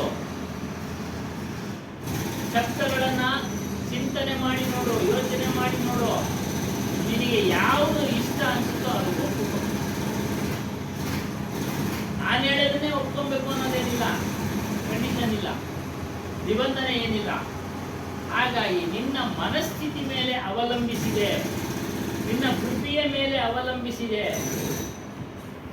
ಅಂತ ಉತ್ತರ ಹೇಳ್ತಾನೆ. ಅದೇ ಅದೇ ಪ್ರಶ್ನೆ. ಈಗ ನಮಗೆ ಒಂದು ವಿಚಾರ ಗೊತ್ತಿರಬೇಕಾದ್ರೆ, ಯಾವುದೇ ಒಂದು ವಸ್ತುವಿನ ವಿಚಾರ ಗೊತ್ತಿರಬೇಕಾದ್ರೆ ಆ ವಸ್ತುವಿನ ಪೂರ್ವಾಪರಗಳನ್ನು ನಾವು ತಿಳಿದಿರ್ಬೇಕು. ಅದಕ್ಕೆ ಸರ್ಕಾರಿ ಕೆಲಸಗಳಲ್ಲಿ ಟ್ರೈನಿಂಗ್ ಅಂತ ಕೊಡ್ತಾರೆ, ಹಾಗಾಗಿ ತರಬೇತಿ ಅಂತ ಕೊಡ್ತಾರೆ. ತರಬೇತಿ ಕೊಡ್ತಾರೆ. ಈ ಒಂದು ಫೈಲನ್ನ ಇದೇ ರೀತಿ ನೀನು ಹ್ಯಾಂಡಲ್ ಮಾಡಬೇಕು, ಈ ರೀತಿ ಬಂದ್ರೆ ಸಮಸ್ಯೆ ಈ ರೀತಿಯಿಂದ ನೀನು ಹ್ಯಾಂಡಲ್ ಮಾಡಬೇಕು. ಗೊತ್ತಿಲ್ಲದೆ ಹೋದ್ರೆ ನೀನು ನಿನಗಿಂತ ಸೀನಿಯರ್ ಅಂತ ಕೇಳಬೇಕು. ಅವ್ರಿಗೂ ಗೊತ್ತಿಲ್ಲ ಅಂದ್ರೆ ಅದಕ್ಕಿಂತ ದೊಡ್ಡ ಆಫೀಸರ್ ಇರ್ತಾರೆ, ಅವರು ಇನ್ನೂ ಚೆನ್ನಾಗಿ ತಿಳಿದಿರ್ತಾರೆ, ಅವ್ರ ಹತ್ರ ಕೇಳಿ ತಿಳಿದಿರ್ಬೇಕು ಅನ್ನೋ ಒಂದು ವಿಚಾರಗಳನ್ನ ತಿಳಿಸ್ತಾರೆ. ಅದೇ ರೀತಿಯಾಗಿ ನಮಗೆ ಆತ್ಮಜ್ಞಾನದ ವಿಚಾರ ಗೊತ್ತಿದ್ರೆ ಮಾತ್ರ ನಾವು ಇನ್ನೊಬ್ಬರನ್ನ ಪ್ರಶ್ನೆ ಮಾಡ್ಬೋದು, ಇನ್ನೊಬ್ರು ಕೇಳಿದ್ದನ್ನ ಪ್ರಶ್ನೆ ಮಾಡೋಕ್ಕಾಗಲ್ಲ. ನಮ್ಮಲ್ಲೇ ನಾವು ತೀರ್ಮಾನ ಮಾಡ್ಕೊಬೋದು, ಇದು ಸುಳ್ಳು ಹೇಳ್ತಾ ಇದ್ದಾರೆ, ಸತ್ಯ ಹೇಳ್ತಾ ಇದ್ದಾರೆ ಅಂತ. ಯಾಕೆ ಆಗಲೇ ಇದ್ದಂಗೆ ನಮ್ಮಲ್ಲಿ ಪರೀಕ್ಷೆ ಮಾಡಬೇಕಂತ ಗುಣ ಇದೆ. ಯಾವುದು ಅಂದರೆ ಅದು ನಮ್ಮೆಲ್ಲರ ಸ್ವರೂಪ, ನಮ್ಮೆಲ್ಲರ ಅರಿವು. ಆ ಮೂಲ ಅರಿವಿನಿಂದ ಬುದ್ಧಿಯಿಂದ ಮನಸ್ಸಿಗೆ ಬರುತ್ತೆ. ಆದರೆ ಆ ವಿಚಾರ ಯಾರಿಗೂ ಗೊತ್ತಿಲ್ಲ. ಶರೀರವೇ ನಾನು ಅಂತ ತಿಳ್ಕೊಂಡಿರ್ತಾರೆ. ಆ ಶರೀರದಲ್ಲೇ ಸುಖವನ್ನ ಕಾಣ್ತಾರೆ. ಅದೇ ವಿಚಾರ, ನಿನ್ನೇನು ಅದೇ ವಿಚಾರ ಅಲ್ಲಿ ಪ್ರಸ್ತಾಪ ಆಯಿತು. ಕಾರಣಾಂತರದಿಂದ ರೆಕಾರ್ಡ್ ಮಾಡೋಕ್ಕಾಗಲಿಲ್ಲ. ಎಲ್ಲ ಕೇಳೋದು, ರೆಕಾರ್ಡ್ ಮಾಡಿದ್ರೆ ಚೆನ್ನಾಗಿತ್ತು, ಇನ್ನೊಂದ್ಸರಿ ಕೇಳಬಹುದು. ಅದನ್ನೇ ಇವತ್ತು ನಾವು ಪುನರಾವರ್ತಿ ಮಾಡೋಣ. ಅಲ್ಲದೆ ಬದಲಾವಣೆ ಆಗುತ್ತೆ. ನಿನ್ನೆ ಬಂದಂಥ ಶಬ್ದಗಳು ಬರೋದಿಲ್ಲ, ಬದಲಾವಣೆ ಆಗುತ್ತೆ. ಏನು ವಿಷಯ ಸುಖ ಅಲ್ಪ. ವಿಷಯ ಸುಖಗಳು ಅಂದ್ರೆ ಶಬ್ದ, ಸ್ಪರ್ಶ, ರೂಪ, ರಸ, ಗಂಧ, ಎಲ್ಲ ವಿಷಯ ಸುಖಗಳು. 5 ವಿಷಯ ಸುಖಗಳು. ಅವಕ್ಕೆ ಪೂರಕವಾಗಿ ಶಬ್ದ ಕಿವಿ ಕೇಳುತ್ತೆ, ಕಣ್ಣು ದೃಶ್ಯ ನೋಡುತ್ತೆ, ನಾಲಿಗೆ ರುಚಿ ಕೇಳುತ್ತೆ, ವಾಸನೆ ಮೂಗು ತೆಗೆದುಕೊಳ್ಳುತ್ತೆ, ಸ್ಪರ್ಶ ಚರ್ಮ, ಬೆತ್ತನೆ, ಗಟ್ಟಿ ಇವುಗಳನ್ನ ತಿಳಿಯುತ್ತೆ. ಈ ಜಡ ಜ್ಞಾನೇಂದ್ರಿಯಗಳಿಗೆ ಮನಸ್ಸಿನ ಮೂಲಕ ಗೊತ್ತಾಗುತ್ತೆ. ಮನಸ್ಸು ಬುದ್ಧಿಯ ಮೂಲಕ ಅರಿವು. ಆ ವಿಚಾರ ಗೊತ್ತಿಲ್ಲದೆ ನಮ್ಗೆ ಅವೆಲ್ಲ ಅರಿವಾಗೋದು. ಇಲ್ಲ ಅಂದ್ರೆ ಅರ್ಥ ಆಗೋದಿಲ್ಲ. ಸಾಮಾನ್ಯವಾಗಿ ಎಲ್ಲರಿಗೂ ಅರ್ಥ ಆಗುತ್ತೆ. ಏನು ರುಚಿ ವಿಚಾರ ಎಲ್ಲರಿಗೂ ಅರ್ಥ ಆಗುತ್ತೆ. ಸಣ್ಣ ಮಕ್ಕಳಿಗೂ ಗೊತ್ತಾಗುತ್ತೆ ರುಚಿ ವಿಚಾರದಲ್ಲಿ. ಪಂಚ ವಿಷಯಗಳಲ್ಲಿ ರುಚಿ ವಿಚಾರ ಎಲ್ಲರಿಗೂ ಗೊತ್ತಾಗುತ್ತೆ. ವಾಸನೆ ವಿಚಾರ, ಏನೋ ದುರ್ವಾಸನೆ ಬರ್ತಾ ಇದೆಯಪ್ಪ, ಮಲ್ಲಿಗೆ ವಾಸನೆ ಬಂದ್ರೆ ಮಲ್ಲಿಗೆ ವಾಸನೆ ಅಂತ ಹೇಳ್ತೀವಿ, ಗೊತ್ತಾಗಬೇಕು. ಅದನ್ನ ಗುರುತುಪಡಿಸೋರು ಯಾರು? ಸಾಮಾನ್ಯವಾಗಿ ನಮ್ಮ ಮನೆಯಲ್ಲಿರ್ತಕ್ಕಂಥ ಹಿರಿಯರು. ಇದು ಯಾವ ವಾಸನೆ ಅಂತ ನಾವು ಹೇಳ್ತೀವಿ, ನೋಡಪ್ಪ ಇದು ದುರ್ಗಂಧ ವಾಸನೆ, ಇದನ್ನು ತೆಗೆದುಕೊಳ್ಬಾರ್ದು, ಕಾಯಿಲೆ ಕಸಾಲೆ ಬರ್ತವೆ, ಆಮ್ಲಜನಕ ತೆಗೆದುಕೊಳ್ಬೇಕು. ಹೀಗೆ ಒಂದೊಂದೇ ಪ್ರಾರಂಭದಲ್ಲಿ ಮನೆಯಲ್ಲೇ ತಿಳಿಸ್ಕೊಡ್ತಾರೆ. ಆದರೆ ಆಧ್ಯಾತ್ಮ ವಿಚಾರವನ್ನು ತಿಳಿಸ್ಕೊಡೋಕೆ ಮಾತ್ರ ಸದ್ಗುರುಗಳು. ಹಲವಾರು ಮತಗಳಿದ್ದಾವೆ, ಸಂಘಗಳಿದ್ದಾವೆ, ಇಲ್ಲ ಅಂತ ಹೇಳಿಲ್ಲ. ಅವರವ್ರ ದಾರಿ ಅವರವ್ರು ಬಿಟ್ಕೊಡೋದಿಲ್ಲ. ಯಾರು ಸಹ ನಮ್ದು ಕಡಿಮೆ ಅಂತ ಹೇಳಕ್ಕೆ ಇಷ್ಟಪಡೋದಿಲ್ಲ. ನಮ್ದು ಶ್ರೇಷ್ಠ ಅಂತಲೇ ಎಲ್ಲರೂ ಹೇಳೋದು. ನಾವು ಆ ಶಬ್ದಗಳನ್ನ ವಿಚಾರ ಮಾಡಬೇಕಾದ್ರೆ ಈ ಒಂದು ವಿಚಾರ ಕೇಳಬೇಕು. ವಿಷಯ ಶುಲ್ಕ ಅಲ್ಪ. ವಿಷಯ ಸುಖ ಸಣ್ಣ ಮಗುವಿಗೆ ಗೊತ್ತಾಗುತ್ತೆ. ಏನು, ತಾಯಿ ಮಡಿಲಲ್ಲಿ ಅದಕ್ಕೆ ಸುಖ ಗೊತ್ತಾಗ್ಬಿಡುತ್ತೆ. ಅದು ಹೊರಗಡೆ ಮಲಗಿಸಿದಾಗ ಅಳುತ್ತೆ ನೋಡಿ, ಸಣ್ಣ ಮಗು. ಆದರೆ ಅದೇ ಸುಖ ಶಾಶ್ವತನ ಅದಕ್ಕೆ ಇಲ್ಲ. ಬಾಲ್ಯ ಬಂದಂತೆಲ್ಲ ಅದಕ್ಕೆ ದೂರ ಆಗುತ್ತೆ ಆ ಮಡಿಲು. ಅದು ಆಟ ಪಾಠಗಳಲ್ಲಿ ಸುಖ ಕಾಣ್ತಿದೆ. ತದನಂತರ ತರುಣಾವಸ್ಥೆಯಲ್ಲಿ ಓದೋದು, ಮತ್ತೆ ಕೆಲವರು ಏನೇನು ಕೆಲಸ ಕಾರ್ಯಗಳಲ್ಲಿ ತೊಡಗಿಸ್ಕೊಳ್ತಾರೆ, ಓದೋರು ಓದ್ತಾರೆ, ಎಲ್ಲರೂ ಓದ್ತಾರೆ ಅಂತ ಹೇಳಕ್ಕಾಗಲಿಲ್ಲ. ಕೆಲವರು ಹಣದಿಂದ ಬಿದ್ದೋಗ್ಬಿಟ್ಟು ಹಣ ಖರ್ಚಕ್ಕೆ ಹೋಗ್ತಿರ್ತಾರೆ, ಅವರ ಮನೆ ಪರಿಸ್ಥಿತಿಗಳು ಅಲ್ಲಿ ಸುಖ ಕಾಣ್ತಾರೆ. ಯೌವನದಲ್ಲಿ ಪ್ರೇಮದಲ್ಲಿ ಬೀಳ್ತಾರೆ, ಬಣ್ಣ ಬಣ್ಣ ದೃಶ್ಯಗಳನ್ನು ನೋಡೋದ್ರಲ್ಲಿ ಇಷ್ಟಪಡ್ತಾರೆ, ಅದರ ಸುಖ ಕಾಣ್ತಾರೆ. ಆದರೆ ಎಲ್ಲ ಸುಖಗಳು ನಶಿಸಿ ಹೋಗ್ತವೆ, ನಾಶ ಆಗ್ತವೆ ಕ್ರಮೇಣ, ಕಾಲಕ್ರಮೇಣ ನಾಶ ಆಗ್ತವೆ, ಎಲ್ಲವೂ ಕ್ಷಣಿಕ. ಮತ್ತು ವಿವಾಹ ಆದ ಬಳಿಕ ಈ ಪ್ರಸ್ತ ಅಂತ ಹೇಳ್ತಾರೆ, ಅದು ಮದುವೆಯ ಸಮಯದಲ್ಲಿ ಮಾತ್ರ, ತದನಂತರ ಅದನ್ನ ಪ್ರಸ್ತ ಅನ್ನೋದಿಲ್ಲ. ಹಾಗಾಗಿ ಎಲ್ಲವೂ ಕ್ಷಣಿಕ. ಆದರೆ ಸುಖ ಎಲ್ಲಪ್ಪ ಇದೆ ಅಂತಂದ್ರೆ ನಮ್ಮೆಲ್ಲರ ಸ್ವರೂಪದಲ್ಲಿದೆ, ನಮ್ಮೆಲ್ಲರ ಅರಿವಿನಲ್ಲಿದೆ. ಅದನ್ನ ನೀನು ತಿಳಿಬೇಕಾದ್ರೆ ನೀನು ಗುರುಗಳ ಹತ್ರ ಹೋಗ್ಬೇಕು, ಸತ್ಸಂಗವನ್ನ ಮಾಡಬೇಕು. ಇಲ್ಲಿ ಖಂಡನೆ ಮಾಡ್ತಾರೆ ಗುರುಗಳು ಈ ಎಲ್ಲ ಈಗ ಹೇಳ್ದಂಗೆ ಮತಗಳನ್ನ ಖಂಡನೆ ಮಾಡ್ದಂಗೆ ಸುಖಗಳನ್ನ ಖಂಡನೆ ಮಾಡ್ತಾರೆ, ಪಂಚ ವಿಷಯಗಳು. ಯಾಕೆ ಅಂತಂದ್ರೆ ಅವುಗಳ ಭ್ರಮೆಯಲ್ಲಿ ಬಿದ್ದಿರ್ತಾನೆ ಮನುಷ್ಯ. ಶಾಶ್ವತವಾದ ಇದು ಸುಖ ಇದರಲ್ಲೇ ಸಿಗುತ್ತೆ ಅನ್ನೋದು ಭ್ರಮೆಯಲ್ಲಿ ಬಿದ್ದಿರ್ತಾನೆ. ಹಾಗಾಗಿ ಅದನ್ನ ಖಂಡನೆ ಮಾಡ್ತಾರೆ. ಆದರೆ ಸಂಪೂರ್ಣವಾಗಿ ಬಿಡೋ ಅವಶ್ಯಕತೆ ಇಲ್ಲ. ಊಟನೇ ಬಿಡು ಅಂತ ಹೇಳಕ್ಕಾಗಿಲ್ಲ. ಆ ಮಾತು ಹೇಳಿದ್ರೆ ಏನಪ್ಪ ಗುರುಗಳು ಊಟನೇ ಬಿಡು ಅಂತಾರೆ, ಗುರುಗಳು ಊಟನೇ ಬಿಡು. ಯಾವ ಊಟವನ್ನು ಬಿಡು ಅಂತ ಹೇಳ್ತಾರೆ? ಮಾಂಸಾಹಾರವನ್ನ ತ್ಯಜಿಸು ಅಂತ ಹೇಳ್ತಾರೆ, ಮೋಹವನ್ನ ಬಿಡು ಅಂತ ಹೇಳ್ತಾರೆ. ಅದರ ಅರ್ಥ ಏನು ಅಂತಂದ್ರೆ ಕಳೆದ ವಾರ ಹೇಳಿದ್ದಾರೆ, ಅತಿಯಾಗಿ ಪ್ರೇಮಿಸುವುದನ್ನ ಬಿಡೋ, ಮೋಹಿಸುವುದನ್ನ ಬಿಡೋ. ಮೋಹ ಅಂದ್ರೆ ಪ್ರೇಮಿಸೋದು. ಅತಿಯಾಗಿ ಇವಾಗ ಒಂದು ವಸ್ತುವನ್ನು ಅತಿಯಾಗಿ ಪ್ರೇಮಿಸ್ತಾ ಇದ್ವಿ, ಅದೇನು ಶಾಶ್ವತವಾಗಿ ನಮ್ಮೊಂದಿಗೆ ಇರುತ್ತಾ? ಇಲ್ಲ. ಹೆಂಡತಿನ ಅತಿಯಾಗಿ ಪ್ರೇಮಿಸ್ತಾ ಇರ್ತೀವಿ, ಇರ್ತಾರ? ಇಲ್ಲ. ಇಲ್ಲ ನಾವು ಬಿಡಬೇಕು, ಇಲ್ಲ ಅವಳು. ಅದೇ ರೀತಿ ಮಕ್ಕಳು ಸಹ ಅಷ್ಟೇ, ಅವರವರ ಕರ್ಮಾನುಸಾರ ಬೇರೆ ಬೇರೆ ಹೋಗ್ಬಿಡ್ತಾರೆ. ನಿಮಗೆ ದುಃಖ ಆಗುತ್ತೆ. ಒಂದು 4 ಜನ ಒಟ್ಟು ಕುಟುಂಬದಲ್ಲಿ ಬೆಳೆದಿರ್ತೀವಿ, ಇಲ್ಲೇ ಇತ್ತು, ಈಗೆಲ್ಲ ಕಡಿಮೆ ಆಗಿದೆ. ಒಟ್ಟು ಕುಟುಂಬದಲ್ಲಿ ಬೆಳೆದಾಗ ಆ ಮುಖಂಡನಿಗೆ ತನ್ನ ಒಂದು ಗುಂಪಿನ ಸದಸ್ಯನು ಬೇರೆ ಹೋದಾಗ ಬಹಳ ದುಃಖ ಆಗುತ್ತೆ, ಬಹಳ ದುಃಖ ಪಡ್ತಾನೆ. ಏನಪ್ಪ ನನ್ನೊಂದೇ ಇಷ್ಟು ವರ್ಷ ಇದ್ದ, ಇವತ್ತು ದಿನ ಬೇರೆ ಹೋಗ್ತಾ ಇದ್ದಾನೆ ಅಂತ. ಕ್ಷಣಿಕವಾಗಿ ಬೇರೆ ಹೋಗ್ತಾನೆ, ಬೇರೆ ಕಡೆ ವಾಸ ಮಾಡ್ತಾನೆ, ಶಾಶ್ವತವಾಗಿ ಬೇರೆ ಆಗ್ಬಿಡ್ತಾನೆ ಕ್ರಮೇಣ. ಋಣ ತೀರಿದ್ರೆ, ಈ ಪ್ರಪಂಚದ ಋಣ ತೀರಿದ್ರೆ ಬೇರೆ ಆಗ್ಬಿಡ್ತಾನೆ. ಹಾಗಾಗಿ ಈ ಶರೀರದಲ್ಲಿ ಸುಖ ಎಲ್ಲ ಕಾಣತಕ್ಕಂಥ ಸುಖಗಳೆಲ್ಲ ಅಲ್ಪ ಸುಖ. ಈ ಶರೀರದಲ್ಲಿ ನೀನೇನು ಕಾಣ್ತಾ ಇದೆಯೋ ಸುಖ ಸುಖ ಅಂತ ಅವೆಲ್ಲವೂ ಅಲ್ಪವೇ, ಕ್ಷಣಕಾಲ ಅಷ್ಟೇ. ಅದರಿಂದ ನೀನು ವಿಚಾರ ಮಾಡುವಂತನಾಗೋ, ಸತ್ಯವನ್ನ ತಿಳಿಯುವಂತನಾಗೋ. ಆ ಸತ್ಯ ಯಾವುದಂದ್ರೆ ನಮ್ಮೆಲ್ಲರ ಸ್ವರೂಪ, ನಮ್ಮೆಲ್ಲರ ಸ್ವರೂಪ ಯಾವಾಗಲೂ ಇರುತ್ತೆ. ಅದು ಅರಿವು ಅಂತ ಹೇಳ್ತಾರೆ, ಸ್ವರೂಪ ಅಂತ ಹೇಳ್ತಾರೆ, ಅರಿವು ಅಂತ ಹೇಳ್ತಾರೆ, ಚೈತನ್ಯ ಅಂತ ಹೇಳ್ತಾರೆ, ಸತ್ಯನಾಮ ಅಂತ ಹೇಳ್ತಾರೆ. ಹಲವಾರು ಪದಗಳಿಂದ ಕರೀತಾರೆ ಈ ವೇದಗಳಲ್ಲಿ. ಅಹಂ ಬ್ರಹ್ಮ, ಶ್ರೀ ತತ್ವಮಸಿ, ಅಯಮಾತ್ಮ ಬ್ರಹ್ಮ ಇತ್ಯಾದಿ ಹೆಸರುಗಳಿಂದ ಕರೀತಾರೆ. ಆದರೆ ಇಲ್ಲಿ ನಾವು ಸತ್ಯವನ್ನ ಒಂದು ಬಾರಿ ತಿಳಿದ ಮೇಲೆ ಅದನ್ನು ಬಿಡದೆ ದೃಢತೆಯಿಂದ ಅದರಿಂದ ಹೋದಾಗ ಮಾತ್ರ ನಮಗೆ ಅದು ದರ್ಶನ ಕೊಡುತ್ತೆ, ಅನುಭವ ಆಗುತ್ತೆ. ಅದು ನಮ್ಮ ಸ್ವರೂಪದ ಅನುಭವ. ಈ ಅನುಭವವನ್ನು ಪಡೆಯಬೇಕಾದ್ರೆ ಆಗ ಇದಕ್ಕೆ ಕಾಮ, ಕ್ರೋಧ, ಲೋಭ, ಮೋಹ, ಮದ, ಮತ್ಸರ ಇವುಗಳನ್ನೆಲ್ಲವನ್ನ ಬಿಡಬೇಕು. ಆಗ ದ್ವೇಷಾದಿಗಳನ್ನ ಬಿಡಬೇಕು. ದ್ವೇಷ ಅದನ್ನ ಬಿಡಬೇಕು. ಯಾರಲ್ಲೂ ದ್ವೇಷ ಇರಬಾರ್ದು. ದ್ವೇಷದಿಂದ ಇದೆಲ್ಲ ಖಂಡನೆಗಳು ನಡೀತಾ ಇರೋದು. ದ್ವೇಷದಿಂದ ಅವ್ರು ಸರಿ ಇಲ್ಲ ಅಂದಾಗ ನಾವೇನ್ ಮಾಡ್ತೀವಿ? ನಮ್ದೇನ್ ಜಾಸ್ತಿ, ನಮ್ದೇನ್ ಕಡಿಮೆ, ನಮ್ದು ಅಂತ ಅವ್ರದನ್ನ ಹುಡುಕ್ತೀವಿ ತಪ್ಪನ್ನ. ಈ ಒಂದು ಪರಿಸ್ಥಿತಿ ನಮ್ಮ ಭಾರತ ದೇಶದಲ್ಲಿ ಬೇರೆ ಕಡೆ ಏನೋ ಗೊತ್ತಿಲ್ಲ, ಏನೋ ಒಬ್ಬರನ್ನೊಬ್ರು ಕಾಣಿಸೋದು. ಈ ಕೆಲಸದಿಂದಾಗೆ ಹೊರಗಿನವರೆಲ್ಲ ಸೇರ್ಕೊಂಡು ಇವತ್ತಿನ ಆಡಳಿತ ನಡೆಸಕ್ಕೆ ಕಾರಣ ಆಗೋದು. ಇದೇನು ಇವತ್ತುಂಟಲ್ಲ, ಅದು ಇದರಲ್ಲೂ ಇದೆ. ಆಧ್ಯಾತ್ಮದಲ್ಲೂ ಇದೆ. ಕಳೆದ ವಾರ ಹೇಳಿದ್ವಿ, ಒಂದೇ ಆಶ್ರಮದಲ್ಲಿ ಬೆಳೆದಂತ ಇಬ್ಬರು ಶಿಷ್ಯಂದಿರು, ಅವನಿಗೆ ಪದವಿ ಸಿಕ್ಕಿದ್ರೆ ಇವನಿಗೆ ಪದವಿ ಸಿಗಲಿಲ್ಲ ಅಂತೇಳಿ ಮತ್ತೆ ಇವನೊಂದು ಆಶ್ರಮ ಕಟ್ಟಿರ್ತಾನೆ.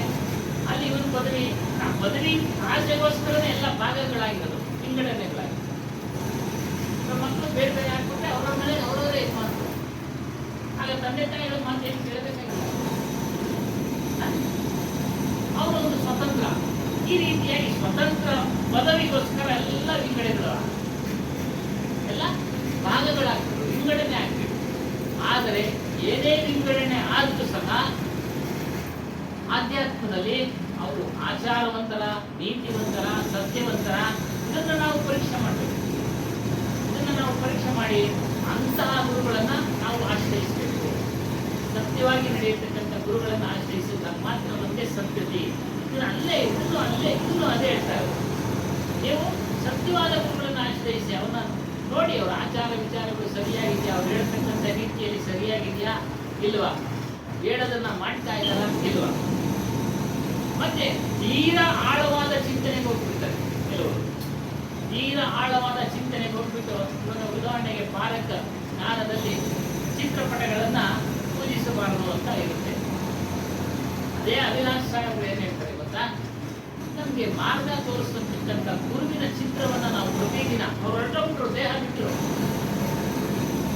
ಪ್ರತಿದಿನ ಅವ್ರ ಮಗ ಅವರ ಒಂದು ಚಿತ್ರಪಟ ನೋಡಿ ಅವ್ರನ್ನ ಸ್ಮರಣೆಗೆ ತೆಗೆದುಕೊಳ್ಬೇಕು. ಮತ್ತೆ ಬೇರೆಯವ್ರಿಗೆ ಮಾರ್ಗ ತೋರಿಸಿದ್ರು ಇವರು ನಮ್ಗೆ ಅಂತೇಳಿ ಅವ್ರನ್ನ ಪರಿಚಯ ಮಾಡಿಸ್ಬೇಕು. ಇವತ್ತು ಪರಿಸ್ಥಿತಿ ಒಂದ್ ಕಡೆ ಆಗೋಯ್ತು.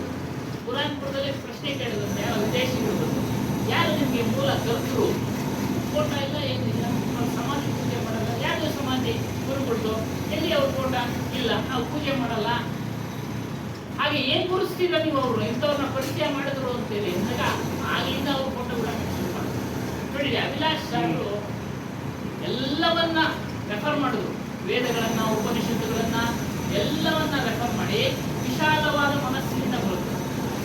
ಏನೋ ಚಿತ್ರಪಟ ಗುರುಗಳು, ನಮ್ಮ ತಂದೆ ತಾಯಿ ಚಿತ್ರಪಟ ನಾವಿದವ್ರದ್ದು ಇರುತ್ತಾ, ತದನಂತರ ಏನಾಗುತ್ತಾ ನಮಗೂ ಬೇಕಾಗಿಲ್ಲ ನೋಡಿ.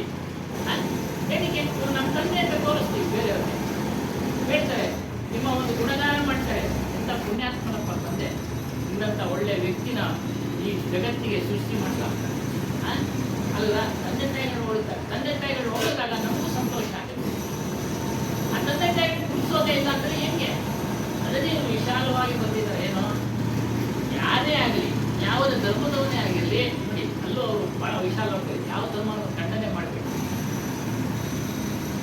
ಯಾವುದೇ ಧರ್ಮದಲ್ಲಿ ಒಳ್ಳೆ ಆಚಾರವಂತ ವ್ಯಕ್ತಿ ಸಿಕ್ಕಿದ್ರೆ ಅವರನ್ನ ಗೌರವಿಸಿ, ಆದರಿಸಿ. ಇದು ಮನುಷ್ಯತ್ವ, ಇದು ಮನುಷ್ಯತ್ವ. ಅವ್ರು ನಂಬಂತವನಲ್ಲ ಅಂತೇಳಿ ಅವನ ಆಚೆಗೆ ಬರಬೇಕು. ಸ್ಮಾರ್ಟ್ ಬಂದ್ಬಿಟ್ಟ, ನಿನ್ನೆ ಹಾಗೆ ಆಗೋಯ್ತು, ಬಂದ್ಬಿಟ್ರು. ಇದಕ್ಕೆ ಭಾರತೀಯವರು ಅವ್ರಿಗೆ ಹೇಳಿದ್ರಂತೆ, ನಮಗೂ ಏನಿಲ್ಲ, ಬಂದ್ರು, ಗೌರವಿಸಿದ್ರು, ಅವ್ರಿಗೂ ಅವಕಾಶ ಕೊಡ್ತೀವಿ, ಸಮಯನೇ ಇಲ್ಲ, ಇವೆಲ್ಲ ಸಮಯ ಕಟ್ಕೊಂಡ್ವಿ. ನಮಗೆ ಗೊತ್ತಾಗ್ತಾ ಇತ್ತು ಯಾರೋ ಬರ್ತಾ ಇದ್ರು ಅಂತ. ನಾವು ಯಾರನ್ನೋ ಕೇಸ್ ಮಾಡಿದ್ವಿ, ಅವ್ರು ಬಂದ್ರು, ಯಾಕೋ ಅಂದಾಜು ಮಾಡಿದ್ವಿ, ಸುಬ್ರಹ್ಮಣ್ಯ ಸಾಹೇಬ್ ಅಂತ ಅವ್ರು ಬರೋಕ್ಕಾಗಲಿಲ್ಲ, ಇವ್ರು ಬಂದ್ರು. ಅವಾಗೇನು ಮಾಡಿದ್ವಿ, ಅವ್ರಿಗೂ ಸಮಯ ಕೊಡ್ತೀವಿ. ನಾನು ಸಮಯ ಸ್ವಲ್ಪ ಜಾಸ್ತಿ ಆಗೋದು, ಜಗನ್ನಾಥ ಸಾಹೇಬ್ ಸಮಯ ಸಿಗಲಿಲ್ಲ. ಹಾಗಾಗಿ ಈ ವಿಚಾರಗಳನ್ನ ನಾವು ಅರ್ಥ ಮಾಡ್ಕೊಂಡು ಯಾರನ್ನೂ ಖಂಡಿಸಬಾರ್ದು. ಯಾವುದೇ ಧರ್ಮದ ಅದನ್ನೇ ಹೇಳಿದ್ದು ಕಬೀರ್ ಸಾಹೇಬ್, ಯಾರು ಖಂಡನೆ ಮಾಡೋದು? ನಿನಗೆ ಇಷ್ಟ ಆಯ್ತಾ ಮುದ್ದ ಅದೇ ಹೇಳಿದ್ದು, ನಿನಗೆ ಇಷ್ಟ ಆಯ್ತಾ ವಿಚಾರಧಾರೆಗಳು ತಿಳ್ಕೊ. ಆ ವಿಚಾರಧಾರೆಗಳಲ್ಲಿ ಸತ್ಯ ಇದೆಯಾ ತಿಳ್ಕೊ, ಅಹಿಂಸೆ ಇದೆಯಾ ತಿಳ್ಕೊ. ಹಿಂಸೆ ಇರೋದನ್ನ ನೀನು ಪಾಲನೆ ಮಾಡಬೇಡ, ಹಿಂಸೆ ಇರೋದನ್ನ ನೀನು ಪಾಲನೆ ಮಾಡಬೇಡ. ಯಾವ ಯಾವುದು ಸಂಪ್ರದಾಯಗಳು ರೂಢಿಗಳು ಇದಾವೋ ಅವು ಸಾತ್ವಿಕದಿಂದ ಕೂಡಿದ್ರೆ ಅವುಗಳನ್ನ ಗೌರವಿಸು. ಆದರೆ ನಿನ್ನ ಕನ್ನಡ ನೀನು ಬಿಡಬೇಡ, ನಿನ್ನ ಗುರುನ ನೀನು ಬಿಡಬೇಡ. ನಿಮಗೆ ಆಧ್ಯಾತ್ಮ ಜಗತ್ತನ್ನ ತೋರಿಸಿದವನು ಗುರು. ಯಾವ ರೀತಿ ತಾಯಿ ನಮ್ಮನ್ನ ಈ ಪ್ರಪಂಚ ನೋಡೋದಕ್ಕೆ ಸೃಷ್ಟಿ ಆಯ್ತು, ತಂದೆ ತಾಯಿಯ ಕಾರಣ ಆದ ಸೃಷ್ಟಿಗೆ, ಅದೇ ರೀತಿ ಆಧ್ಯಾತ್ಮ ವಿಚಾರದಲ್ಲಿ, ಆಧ್ಯಾತ್ಮ ಜಗತ್ತಲ್ಲಿ ಪ್ರಪ್ರಥಮವಾಗಿ ಪ್ರವೇಶ ಮಾಡಿಸಿಕೊಟ್ಟಂತ ಆ ಗುರುವನ್ನ ಸದಾ ಸ್ಮರಣೆ ಮಾಡು. ಅವ್ರಿಗೆ ಸ್ವಲ್ಪನೇ ಗೊತ್ತಿರ್ಬೋದು, ಅದನ್ನು ಹೇಳ್ತಾರೆ, ಸ್ವಲ್ಪನೇ ಗೊತ್ತಿರ್ಬೋದು, ಅಷ್ಟನ್ನ ತಿಳಿಸಿದ್ರು ಸಾಕು. ಆತನನ್ನು ಅದಕ್ಕೆ ಸಮರ್ಪಣೆ ಭಾವ ಮಾಡ್ಕೊ. ತದನಂತರ ನೀನು ಸತ್ಯವನ್ನು ಹುಡುಕು. ವಿಚಾರಗಳಲ್ಲಿ ಸತ್ಸಂಗದಲ್ಲಿ ಭಾಗವಹಿಸಿ ವಿಚಾರಗಳನ್ನ ಹುಡುಕೋ. ಅವ್ರು ಅರ್ಥ ಹೇಳಿದ್ರು, ಇವ್ರು ಪೂರ್ತಿ ಹೇಳ್ಬಿಟ್ರು ಅಂತೇಳಿ ಬದಲಾವಣೆ ಮಾಡಬೇಡ. ಅದನ್ನು ಹೇಳಿದ್ದಾರೆ. ಈ ಪೇಜ್ನಲ್ಲಿ ಹೇಳ್ಬಿಟ್ಟೆ, ರೆಫರ್ ಮಾಡಿ. ಏನೋ 321ನೇ ಪೇಜ್ನಲ್ಲಿ ಈ ರೀತಿ ಹೇಳಿದ್ದಾರೆ, 324ನೇ ಪೇಜ್ನಲ್ಲಿ ಬಿಜೆಪಿ ಭಾಗವಹಿಸು. ಎಲ್ಲ ಸಾತ್ವಿಕ ಸಂಪ್ರದಾಯಗಳನ್ನ ಗೌರವಿಸು, ತಪ್ಪಲ್ಲ. ಆದರೆ ಅವುಗಳಲ್ಲಿ ನೀನು ಯಾವುದು ಕಲ್ಯಾಣ ಅಂದ್ರೆ ಉದ್ಧಾರ ನೀನು ಯಾವುದು ಆಗ್ತೀಯೋ ಅದನ್ನ ನೀನು ಪಾಲನೆ ಮಾಡುವ ಒಂದು ವಿಚಾರ. ಅದೇ ರೀತಿಯಾಗಿ ಮೋಹದ ಅರ್ಥ ಹೇಳಿ, ಅತಿಯಾಗಿ ಪ್ರೇಮಿಸಬೇಡ. ಮೋಹ ಬೇಕು. ಮೋಹ ಇದ್ದರೆ ಮೊಮ್ಮಕ್ಕಳನ್ನ ನಾವು ಮುಟ್ಟಕ್ಕಾಗುತ್ತಾ? ಮಕ್ಕಳನ್ನ ಮುಟ್ಟಕ್ಕಾಗುತ್ತಾ? ಮಾತಾಡ್ಸಕ್ಕಾಗುತ್ತಾ? ಮಾತಾಡ್ಸಕ್ಕಾಗಲ್ಲ. ಶಾಸ್ತ್ರೀಯವರು ಹೇಳಿದ್ರು ಅತಿಯಾಗಿ ಮೋಹ ಮಾಡ್ಬೇಡಪ್ಪ, ಅದೇ ನಿನಗೆ ಬಂಧನ ಆಗುತ್ತೆ. ಸಾಧಾರಣವಾದ ಇರಲಿ, ಪ್ರಾಪಂಚಿಕಕ್ಕೆ ಅನುಕೂಲವಾಗಿ ನಿನ್ನಲ್ಲಿ ಇರಲಿ. ಅದೇ ಅತಿಯಾಗಿ ಯಾವುದನ್ನು ಸೇರಿಸ್ಬೇಡ, ಯಾವುದನ್ನು ಊಟ ಮಾಡಬೇಡ. ಅದೇ ರೀತಿಯಾಗಿ ಅತಿಯಾಗಿ ಮೋಹ ಮಾಡಬೇಡ. ಹಾಗಾಗಿ ಮೋಹದ ಅರ್ಥ ಏನಂದ್ರೆ, ಯಾವುದನ್ನ ನೀನು ಅತಿಯಾಗಿ ಮೋಹ ಪಡ್ತೀಯೋ ಅದು ಒಂದಲ್ಲ ಒಂದು ದಿನ ದೂರ ಆಗುತ್ತೆ, ದುಃಖ ಕೊಡ್ತವೆ. ಆದ್ದರಿಂದ ಮೋಹವನ್ನ ನಿಯಂತ್ರಣದಲ್ಲಿಟ್ಟು, ಪಂಚ ವಿಷಯಗಳನ್ನ ನಿಯಂತ್ರಣದಲ್ಲಿಟ್ಟು, ಕೋಪ ಅಂತೂ ಬಿಟ್ಟೇ ಬಿಡಬೇಕು ಅಂತ ಹೇಳ್ತಾರೆ. ಕೆಲವು ಸಮಯದಲ್ಲಿ ನಾವು ಮಾತಿನ ಮೂಲಕ ಅಂತೂ ಸಹ ಕೋಪನ ಪ್ರಕಟಪಡಿಸಬೇಕು. ಜಮದಾಗ್ನಿ ಕಥೆ ನೆನಪು ಬರ್ತಿದ್ದೆ. ಜಮದಾಗ್ನಿ ಒಳ್ಳೆ ಜ್ಞಾನಿ ಪುರುಷ, ಆದ್ರೆ ಅವನಲ್ಲಿ ಕ್ರೋಧ ಇತ್ತು, ಕೋಪ ಇತ್ತು. ಆ ಕೋಪದ ಕಾರಣದಿಂದ ತನ್ನ ಮಗ ಪರಶುರಾಮನಿಗೆ ತನ್ನ ತಾಯಿ ಆತನ ಹೆಂಡತಿನ ಕೊಲ್ಲಲಿಕ್ಕೆ ಹೇಳ್ಬಿಡ್ತಾರೆ. ಸಂಕ್ಷಿಪ್ತವಾಗಿ ಗೊತ್ತಿಲ್ಲ ಅಂದ್ರೆ ಕಿಂವರಾಗಿ ಹೇಳೋಣ. ಜಮದಗ್ನಿ ಒಬ್ಬ ಮಹಾಜ್ಞಾನಿ, ಅವನು ಪಂಡಿತ, ವಿದ್ವಾಂಸ, ವೇದಗಳನ್ನ ಎಲ್ಲವನ್ನ ತಿಳಿದಿದ್ದ. ಪ್ರತಿನಿತ್ಯ ಅವನು ಏನೋ ಒಂದು ಪೂಜೆ ಮಾಡ್ತಾನೆ.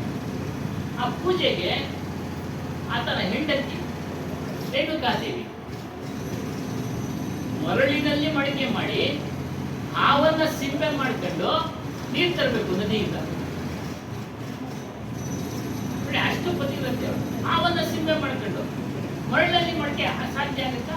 ಏನೋ ಪತಿವ್ರತೆ ಒಂದು ಶಕ್ತಿಯಿಂದ ಅದು ನಡೀತಾ ಇತ್ತು. ಒಂದು ದಿನ ಆ ಸ್ಥಾನಕ್ಕೆ ಗಂಧರ್ವನು ಬಂದ್ಬಿಟ್ಟ, ಆ ನದಿಗೆ ಇವಳೋಗ ನೀರು ತರೋದಕ್ಕೆ. ಅವನು ತನ್ನ ಹೆಂಡತಿಯ ಅಲ್ಲಿ ವಿಹಾರ ಮಾಡ್ತಾ ಇದ್ದ, ಸ್ನಾನ ಮಾಡೋದು ಮತ್ತೊಂದು. ಹೀಗೆ ಅದನ್ನ ನೋಡಿ ಮನೋ ಚಿತ್ತ ಚಂಚಲವಾಗಿ ಬಿಡುತ್ತೆ. ಮಡಕೆನೂ ಆಗಲ್ಲ, ಅವು ಸಿಗುತ್ತೆ. ಇಲ್ಲಿ ಲೇಟ್ ಆಗ್ತಾ ಇದೆ ಪೂಜೆಗೆ, ದಿವ್ಯ ದೃಷ್ಟಿಯಿಂದ ನೋಡ್ದ. ಆದ್ರೂ ಬಂದ್ಬಿಟ್ಲು, ಆಗ್ಲಿಲ್ಲ ಅವತ್ತು ದಿವಸ. ಬಂದಾಗ ನೋಡ್ಬಿಟ್ಟು, ನೀನು ಈ ರೀತಿ ಯೋಚನೆ ಮಾಡಿದ್ಯಾ ಅಂತೇಳಿ ತನ್ನ ಮಕ್ಕಳಲ್ಲಿ 4 ಜನ ಮಕ್ಕಳಲ್ಲಿ 3 ಜನ ಕರೀತಾನೆ. ಏನು ಆದೇಶ? ಅವ್ರನ್ನ ಕಡ್ದಾಕ್ತಾನೆ. 3 ಜನ ಕಡಿಯಲ್ಲ, ಅವನ್ನ ಸುಟ್ಟಾಕ್ತಾನೆ ಕೋಪದಿಂದ. ಶಾಪ, ಅದು ತನ್ನ ಒಂದು ಶಾಪ, ತಪಸ್ಸಿನ ಮಹಿಮೆಯಿಂದ. 4ನೇವನು ಪರಿಶ್ರಮ, ಎಲ್ಲೋ ಇರ್ತಾನೆ, ಕರೀತಾನೆ, ಬರ್ತಾನೆ. ಏನು ತಂದೆ ಆದೇಶ? ಅವಳನ್ನ ಮೊದಲು ಕಡಿಬಿಟ್ಟ, ತಂದೆ ಆಗ್ತಾನೆ. ಅವನು ಸಂತೋಷ ಆಯ್ತು. ಏನ್ ಬರಬೇಕು ಕೇಳು, ಒಂದು 3 ವರ ಕೊಡ್ತೀನಿ. ಮೊದಲನೇ ವರಕ್ಕೆ ಏನ್ ಹೇಳ್ದ? ತಾಯಿ ನೋಡಿಸು ಅಂತ, ಮಕ್ಕಳು ನೋಡಿಸು ಅಂತ. 3ನೇ ವರಕ್ಕೆ ನಿಮ್ಮಲ್ಲಿರೋ ಕೋಪ ಬಿಡು ಅಂತ. ಆಯ್ತು, ಕೋಪ ಬಿಟ್ಬಿಟ್ಟ. ಆ ಕೋಪ ಬಿಟ್ಟಿದ್ರ ಪರಿಣಾಮ ಏನಾಯ್ತು ಅಂದ್ರೆ, ಮುಂದೊಂದು ದಿನ ರಾಷ್ಟ್ರೀಯ ವಿದ್ಯಾರ್ಥಿನ ಬೇಟೆಗೆ ಅಂತ ಬರ್ತಾನೆ. ನಿಮ್ಗೆ ಇಂದ್ರನು ಒಂದು ಕಾಮಧೇನು ಅಂತ ಕೊಟ್ಟಿದ್ದೇನೆ. ಅದು ಕ್ಷಣಾರ್ಧದಲ್ಲಿ, ಎಲ್ಲ ಕಲ್ಪನೆ ಆಗಿದ್ರು ಸಹ ಸುಮ್ಮನೆ ಒಂದು ವಿಚಾರಕ್ಕೆ, ಕ್ಷಣಾರ್ಧದಲ್ಲಿ ಭೋಗ ಇದು ಊಟೋಪಚಾರಗಳನ್ನ ಕೊಡುತ್ತೆ ಅನ್ನೋ ಒಂದು, ಅದನ್ನ ಅವನು ಎಲ್ಲ ಸಾಧು ಸಂತರಿಗೆ ಮುಗಿಸೋದಕ್ಕೆ ಮಡಗಿರ್ತಾನೆ. ಇವನು ಬರ್ತಾನೆ, ರಾಜ ಸರಿಯಾಗಿ ಬಂದ ಆಶ್ರಮಕ್ಕೆ. ಅವನ ಕಡೆ 100 ಜನ ಸೈನಿಕರು, ಊಟೋಪಚಾರ, ಏನು ಸಣ್ಣ ಕುಟೀರ ಹೆಂಗೆ ಮಾಡ್ತಾನೆ ಹೇಳ್ತಾನೆ ಜಮದಗ್ನಿನ. ಹೇಗೆ ಮಾಡಿದೆ ನೀನು? ನೋಡಿದು ಇಂದ್ರನ ಕೊಟ್ಟಿರೋದು, ಇದು ಅದ್ರ ಮೂಲಕ ಮಾಡ್ತೀವಿ. ಇದರಲ್ಲಿ ನಿನ್ನ ಹತ್ರ ಇರಬಾರ್ದು, ಇದು ರಾಜನ ಹತ್ರ ಇರಬೇಕು, ಕೊಡು ಅಂತಾನೆ. ಇಲ್ಲಪ್ಪ, ಕೊಡಕ್ ಸಾಧ್ಯ ಇಲ್ಲ ಅಂದ್ರೆ ಅದು ಬಲವಂತವಾಗಿ ಕರ್ಕೊಂಡು ಹೋಗ್ತಾನೆ. ಬಲವಂತವಾಗಿ ಕರ್ಕೊಂಡು ಹೋಗ್ತಾನೆ. ಆ ಬಲವಂತವಾಗಿ ಕರ್ಕೊಂಡು ಹೋಗೋ ಸಮಯದಲ್ಲಿನೇ ಇವರೆಲ್ಲ ಹುಟ್ಟಿದ್ದು ಅಂತ ಹೇಳ್ತಾರೆ. ಲೇಕ್ಷರು, ಪರಕೀಯರು, ಏನೋ ಬಿಡಿ. ಆದರೆ ಬಲವಂತ ಕರ್ಕೊಂಡು ಹೋಗ್ತಾನೆ. ಏನು ಕೊನೆಗೆ ಇವನು ಹತ್ಯೆ ಮಾಡ್ಬಿಟ್ಟು ಕರ್ಕೊಂಡು ಹೋಗ್ತಾನೆ. ಇವನು ಕೋಪ ಇದ್ದಿದ್ರೆ ಅವನ್ನ ಸುತ್ತಾಕ್ಬೋದಾಗಿ. ಕೋಪ ಬಿಡು ಅಂತ ಹೇಳಿದ, ಕೋಪ ಬಿಟ್ಟ. ಅವನ್ನ ಹೊಡೆದಾಕ್ಬಿಟ್ಟು ಜಮದಗ್ನಿನ ಅವರ ಪತ್ನಿನ ಎಲ್ಲಾನು ಹೊಡೆದಾಕ್ಬಿಟ್ಟು ತಗೊಂಡು ಹೋಗ್ತಾನೆ. ಪರಶುರಾಮನ ಗೊತ್ತಾಗುತ್ತೆ ವಿಚಾರ, ಬರ್ತಾನೆ. ಆತನು ಸಹ ಅವನ್ನ ಹೊಡೆದಾಕ್ತಾನೆ. ಬಿಡಿ ನೋಡಿ, ಕೋಪ ಏನಕ್ಕೆ? ನಮ್ಮ ನಟನೆಗಾಗಲಿರ್ಬೇಕು ಕೋಪ, ಇಲ್ಲ ಅಂದ್ರೆ ಕಷ್ಟ ಆಗುತ್ತೆ. ಪ್ರಪಂಚದಲ್ಲಿ ಕಷ್ಟ ಆಗುತ್ತೆ. ಹಾಗಾಗಿ ಕಾಮ, ಕ್ರೋಧ, ಲೋಭ, ಮೋಹ, ಕಾಮ ಅಂದ್ರೆ ಬಯಕೆಗಳು, ಅವೆಲ್ಲ ಅತಿಯಾಗಿ ತೆಗೆದುಕೊಂಡು ಹೋಗ್ಬೇಡಿ. ಒಂದು ವಸ್ತು ಬೇಕು, ಅನುಕೂಲತೆ ಇದ್ರೆ ತೆಗೆದುಕೊಳ್ಳಿ, ಅನಾನುಕೂಲತೆ ಇದ್ರೆ ಪ್ರಯತ್ನ ಮಾಡಿ. ಆಗಲೇ ಇಲ್ವಾ ಅಂದ್ರೆ ಬಿಟ್ಬಿಡಿ. ನಮಗೆ ಅದು ಲಭ್ಯ ಇಲ್ಲ ಈ ಜನ್ಮದಲ್ಲಿ ಅಂತ. ಮತ್ತೆ ಪೂಜೆ ಪುನಸ್ಕಾರಗಳು ಮಾಡಿದ್ರೆ ಸಿಕ್ಬಿಡ್ತವ? ಇಲ್ಲ. ಈ ಮುಂದಿನ ಜನ್ಮಕ್ಕೆ ಬೀಜ ಯಾವುದು? ಮುಂದಿನ ಜನ್ಮಕ್ಕೆ ಬೀಜ ಆಗ್ಬಿಡುತ್ತೆ. ಅದಕ್ಕೆ ಇಲ್ಲಿ ಹೇಳ್ತಾರೆ ಏನೋ 34ನೇ ಪೇಜ್ನಲ್ಲಿ ನಾವು ಪೂಜೆ ಪುರಸ್ಕಾರ ಮಾಡ್ಬಿಡ್ತೀವಿ, ಸಿಕ್ಬಿಡುತ್ತಾ?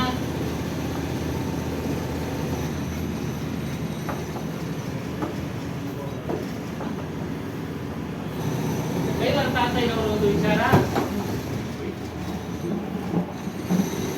ಇವನೇ ಯವನಿ ಕೊಡುಕು, ವಿಷ್ಣು ಯವನಿ ಕೊಡುಕು, ಬ್ರಹ್ಮ ಯವನಿ ಕೊಡುಕು, ಭಾಗ್ಯಮೇವಿ ಹೆಚ್ಚು ಪ್ರಮಾಣము ఎవరైనా ఇస్తురా వినరసి విమలాత్మ నారాయణ కవి. ನಮ್ಮ ಇಷ್ಟಾರ್ಥ ಸ್ಥಿತಿಗಾಗಿ, ನಮ್ಮ ಇಷ್ಟಾರ್ಥ ಸ್ಥಿತಿಗಾಗಿ ಬ್ರಹ್ಮ ವಿಷ್ಣು ರುದ್ರಾದಿ ದೈವಗಳನ್ನು ಮೊರೆ ಹೋಗ್ತೀವಿ. ಇಲ್ಲೆಲ್ಲ ಪ್ರಶ್ನೆ ಮಾಡ್ಬಿಟ್ರು, ಶಿವನು ಯಾರ ಮಗ, ವಿಷ್ಣು ಯಾರ ಮಗ ಅಂತ, ಬ್ರಹ್ಮನು ಯಾರ ಮಗ ಗೊತ್ತಿಲ್ಲ ನಮಗೆ. ಇಂಥವ್ರನ್ನ ನಾವು ಪೂಜಿಸ್ತೀವಿ. ಪ್ರಾಪ್ತಿಗಿಂತ ಅಧಿಕವಾದ ಪ್ರಮಾಣದಲ್ಲಿ ಇವರು ಯಾರಾದರೂ ಕೊಡಬಲ್ಲರೆ? ಅಂದ್ರೇನು? ಮನುಷ್ಯ ಏನೇನು ಹಿಂದಿನ ಕರ್ಮಗಳನ್ನು ಮಾಡಿರ್ತಾನೋ ಅದರ ಆಧಾರದ ಮೇಲೆ ಆತನು ಪಡೆಯಲು. ಬೇರೆ ಏನೇ ಪೂಜೆ ಮಾಡಿದ್ರು ಈ ಜನ್ಮದಲ್ಲಿ ಸಿಗೋದಿಲ್ಲ. ಮತ್ತೆ ಈ ಜನ್ಮದಲ್ಲಿ ಕೆಲವರು ಸಿಕ್ಬಿಡ್ತು, ಅವ್ರು ಪ್ರಯತ್ನ ಪಟ್ಟಿರ್ತಾರೆ, ಆ ಪ್ರಯತ್ನ 100% ಆಗಿರೋದಿಲ್ಲ. ಈ ಜನ್ಮದಲ್ಲಿ ಮಾಡ್ತಾರೆ, 99 ಆಗಿರುತ್ತೆ, ಇನ್ನೊಂದು ಪೂಜೆ ಮಾಡಬೇಕು, ಈ ಜನ್ಮದಲ್ಲಿ ಮಾಡ್ಬಿಡ್ತಾರೆ, ಆಗ್ಬಿಡುತ್ತೆ, ಸಿಕ್ಬಿಡುತ್ತೆ. ಪ್ರಾಪ್ತಿ ಇದ್ರೇನೆ ಕೊಡೋದಕ್ಕೆ ಸಾಧ್ಯ. ಹಾಗಾಗಿ ಹೇಳ್ತಾರೆ, ಜೀವಿಯ ಸುಖ ದುಃಖಗಳು ಪ್ರಾರಬ್ಧದಂತೆ ಪ್ರಾಪ್ತಿ. ಪ್ರಾರಬ್ಧನ ಈಗ ಅನುಭವಿಸ್ತಾ ಇರೋದು, ಪ್ರಾರಬ್ಧ ಕರ್ಮದ ಫಲನ ನಾವು ಈಗ ಅನುಭವಿಸ್ತಾ ಇದ್ದೀವಿ. ಆತನ ಸುಖ ದುಃಖಗಳು, ಜೀವಿಯ ಸುಖ ದುಃಖಗಳು, ನಮ್ಮ ಸುಖ, ನಮ್ಮ ದುಃಖ, ಅವೆಲ್ಲ ಪ್ರಾರಬ್ಧದಂತೆ ಪ್ರಾಪ್ತಿ. ಪ್ರಾರಬ್ಧದಂತೆ ಬರಹ, ಬೇರೆ ಯಾರು ಬರೆಯಲ್ಲ, ಬ್ರಹ್ಮನ ಬರೆದವನೇ ಅಂತ ಸುಮ್ಮನೆ ಹೇಳ್ತಾರೆ. ಜ್ಞಾನ ನಾವು ದೆಸೆಯಿಂದ ಯಾರು ಹೇಳಿದ್ರು ನಾವೇ ಬರ್ಕೊಂಡ್ಬಿಟ್ಟಿದೀವಿ ನಮ್ಮ ಮನೆ ಬರಹ, ಬೇರೆ ಯಾರು ಬರೆದಿಲ್ಲ. ಹಿಂದೆ ಬರ್ಕೊಂಡಿದ್ದೀವಿ, ಈಗ ಅದು ಸಿಗ್ತಾ ಇದೆ, ತಗೊಳ್ತಾ ಇದ್ದೀವಿ. ಬರಹದಲ್ಲಿ ಇಲ್ಲದಿದ್ದರೆ ಬೇಕೆಂದು ಬೇಡಿ ಕಳವಳಿಸಿದರೂ ಯಾವ ದೈವವೂ ಹೆಚ್ಚಿಗೆ ಕೊಡುವುದಿಲ್ಲ. ಯಾವ ದೈವವೂ ಹೆಚ್ಚಿಗೆ, ನೀನು ಬರಹದಲ್ಲಿ ಏನು ನೀನು ಹಿಂದೆ ಮಾಡಿದ್ರೆ ಅದ್ರ ಫಲ. ಅದನ್ನ ಬೇಕಾದ್ರೆ ಹೇಳಬೇಕಾದ್ರೆ ದ್ರೌಪದಿಗೂ ಸಹ ಇದು ಅನುಭವ. ಅದು ಮಹಾಭಾರತದಲ್ಲಿ ತೋರಿಸ್ತಾರೆ, ಕಥೆಗಳಲ್ಲಿ ಹೇಳಿದೆ. ಅವಳಿಗೆ ವಸ್ತ್ರಾವರಣ ಹಾಕ್ಬೇಕಾದ್ರೆ ಅವಳು ವಸ್ತ್ರವನ್ನ ದಾನ ಮಾಡಿರ್ತಾರೆ. ಹಿಂದೆ ಯಾವುದೋ ಒಂದು ಋಷಿಗೆ ದಾನ ಮಾಡಿರ್ತಾರೆ. ಮಾನವ ಸಮಯದಲ್ಲಿ ಅವನ್ನ ಆಶೀರ್ವಾದ ಮಾಡ್ತಾನೆ. ಅದು ವರ ಆಗೋಯ್ತು, ಶಾಪ ಆಗಿ ವರ ಹೋಗಿ ಶಾಪ ಆಗೋದು. ಅಲ್ಲೇನಮ್ಮ, ವರ ಪಾಪ ಕೊಟ್ಟ, ಅದು ಶಾಪ ಆಗೋಯ್ತು. ಇಲ್ಲಿ ಒಟ್ಟಾರೆ ದುಃಖವೂ ಸಹ ಯಾವ ದೈವವೂ ಹೆಚ್ಚಿಗೆ ಕೊಡುವುದಿಲ್ಲ, ದುಃಖವೂ ಸಹ ಅಂತೆಯೇ ಅನುಭವಿಸಿ ತೀರಲೇಬೇಕು. ನಮ್ಮ ಪಾಲಿಗೆ ಬಂದಂತ ದುಃಖವನ್ನ ನಾವು ಅನುಭವಿಸಿ ತೀರಲೇಬೇಕು. ಯಾರು ವರ್ಗಾವಣೆ ಇಲ್ಲ. ಅವ್ರು ವರ್ಗಾವಣೆ ಪ್ರಶ್ನೆ ಕೇಳಿದ್ರು, ಪಾಪ ಬರಲಿಲ್ಲ, ಕರ್ಕೊಂಡ್ಬರ್ಬೇಕಾಯ್ತು ಸ್ವಾಮಿ. ಅದೇ ನಿಮ್ಮ ಜೊತೆ ಯಾರೋ ಬಂದಿದ್ರಲ್ಲ, ಒಂದ್ಸಲಿ ಪ್ರಶ್ನೆ ಕೇಳಿದ್ರು. ಅಲ್ಲ, ಉತ್ತರ ಸಿಗ್ಬೇಕಾದ್ರೆ ಒಂದೇ ದಿನಕ್ಕೆ ಉತ್ತರ ಸಿಗೋದಿಲ್ಲ. ನೋಡಿ, ಇವರು ಸಾವಿರಾರು ಸತ್ಸಂಗ ಮಾಡಿದ್ದಾರೆ. ಅಲ್ಲ, ನಮ್ಮ ಜಾಗದಲ್ಲಿ ಪ್ರಶ್ನೆ ಇಲ್ಲ, ಕೇಳೋದಕ್ಕೆ ಹಕ್ಕಿದೆ. ಬಟ್ ಆದ್ರೆ ಇಲ್ಲ ಅಂತ ಹೇಳಿಲ್ಲ, ಕೇಳಬೇಕಾದ್ರೆ ಸರಿಯಾದ ರೀತಿಯಲ್ಲಿ ಅಭ್ಯಾಸ ಆಗಿದೆ, ಕೇಳ್ಬೇಕು. ಅವು ಸಂಶಯ ನಮಗೂ ಬರುತ್ತೆ, ನಾವು ಕೇಳ್ತಾ ಇರ್ತೀವಿ ದೊಡ್ಡ ಗುರುಗಳನ್ನ, ಇಲ್ಲ ಅಂತ ಹೇಳಿಲ್ಲ. ಅರ್ಥ ಆಯ್ತಾ? ಹಾಗಾಗಿ ಇದು ಕರ್ಮದ ಗತಿ. ಎನ್ನೆ ಎಲ್ಲರ ವಿಚಾರಲ್ಲೂ ಬಂತು. ಸಾತ್ವಿ ಉಮಾ ಭಾರತಿಯವರು ಅವ್ರ ವಚನಗಳು, ಯಾರು ಬಸವಣ್ಣವರ ಸಾಲಿನ ವಚನಗಳು, ಶಬ್ದಗಳನ್ನ ತೆಗೆದುಕೊಳ್ಳೋಣ. ಅವ್ರ ಆಚಾರ ವಿಚಾರಗಳು ಬೇರೆ ಬೇರೆ ಇರ್ತವೆ, ನಮಗೆ ಬೇಕಾಗಿಲ್ಲ. ನಾವು ಗುರು ಮಾಡಿದ್ದೀವಿ, ನಮ್ಮ ಆಚಾರ ವಿಚಾರ ನಮಗೆ.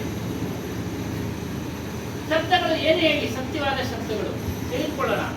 ಈ ರೀತಿಯಾಗಿ ಅದು ಒಂದು ದಿನಕ್ಕೆ ಸತ್ಸಂಗ ಅರ್ಥ ಆಗುತ್ತೆ. ಎಷ್ಟು ಬಾರಿ ಕೇಳಿದ್ರು ಹೊಸ ಹೊಸ ವಿಚಾರಗಳು ಬರ್ತಾನೆ ಇರ್ತವೆ. ಅದರಿಂದ ಎಲ್ಲಿ ಹೇಳ್ತಾರೆ, ನಾವು ಯಾವ ದೈವಕ್ಕೆ ಮೊರೆ ಇಟ್ಟರೂ ಅದು ಅನಿವಾರ್ಯ. ಅವಕ್ಕೆಲ್ಲ ಏನು ಸುಮ್ಮನೆ ಮಾಡ್ತೀವಿ ಅಷ್ಟೇ. ನಮ್ಮ ಪ್ರಾರಬ್ಧವನ್ನ ನಾವೇ ಅನುಭವಿಸ್ಬೇಕು. ಇನ್ನೊಂದು ಹೇಳ್ತಾರೆ, ನೆಲದ ಮೇಲಿದ್ದ ಕಲ್ಲನ್ನು ಯಾರೋ ಎದ್ದು ತಲೆ ಮೇಲೆ ಇಡಲಿಲ್ಲ. ಅಜ್ಞಾನದ ಕಾರಣದಿಂದ ಮಾನವನು ತಾನೇ ಎತ್ತಿ ತಲೆಯ ಮೇಲೆ ಕಲ್ಲನ್ನೇ ಇಟ್ಕೊಂಡಿದ್ದಾನೆ. ಅಜ್ಞಾನದ ಕಾರಣ ಏನು? ಅವುಗಳಿಂದ ಸುಖ ಸಿಕ್ಬಿಡುತ್ತೆ. ಹೇಳಿವಲ್ಲ, ವಿಷಯ ಸುಖ ಅಲ್ಪ ಅಂತ ಹೇಳಿ ಅದರಿಂದ ಹೋಗ್ತಾ ಇದೀವಿ. ಶಾಶ್ವತವಾದ ಸುಖ ಸಿಗುತ್ತೆ. ಮದುವೆ ಆಯ್ತು, ಸುಖ ಪಡೆಯಕ್ಕೆ ಮದುವೆ ಆದ, ಮಕ್ಕಳು ಹುಟ್ಟಿದ್ರೆ ಸುಖ ಕೊಡ್ತಾರೆ ಅಂದ್ರೆ ಮಕ್ಕಳಾದ್ವು. ಇದೆಯಾ ಸುಖ? ಇರ್ತವೆ, ಅಲ್ಪ ಸುಖ. ಎಲ್ಲ ಮಕ್ಕಳಾಗಿ ಎಲ್ಲ ನಾವು ವಯಸ್ಸಾಗಿದ್ದೀವಿ, ತಾತಂದಿರಾಗಿದ್ದೀವಿ, ವಿಚಾರ ಮಾಡಿ ನೋಡ್ಬೇಕು. ಅಲ್ಪ ಸುಖ ಇದೆ, ಏನೋ ಒಂದು ರೀತಿ ಒಂದು ಸಮಯ ಕಷ್ಟದ ಸಮಯದಲ್ಲಿ ಆಗ್ತಾರೆ, ಇಲ್ಲ ಅಂತ ಇಲ್ಲ. ಅದು ಅವರವರ ಪ್ರಾರಂಭ. ಕೆಲವರು ಆಗದೇನೆ ಇರ್ಬೋದು.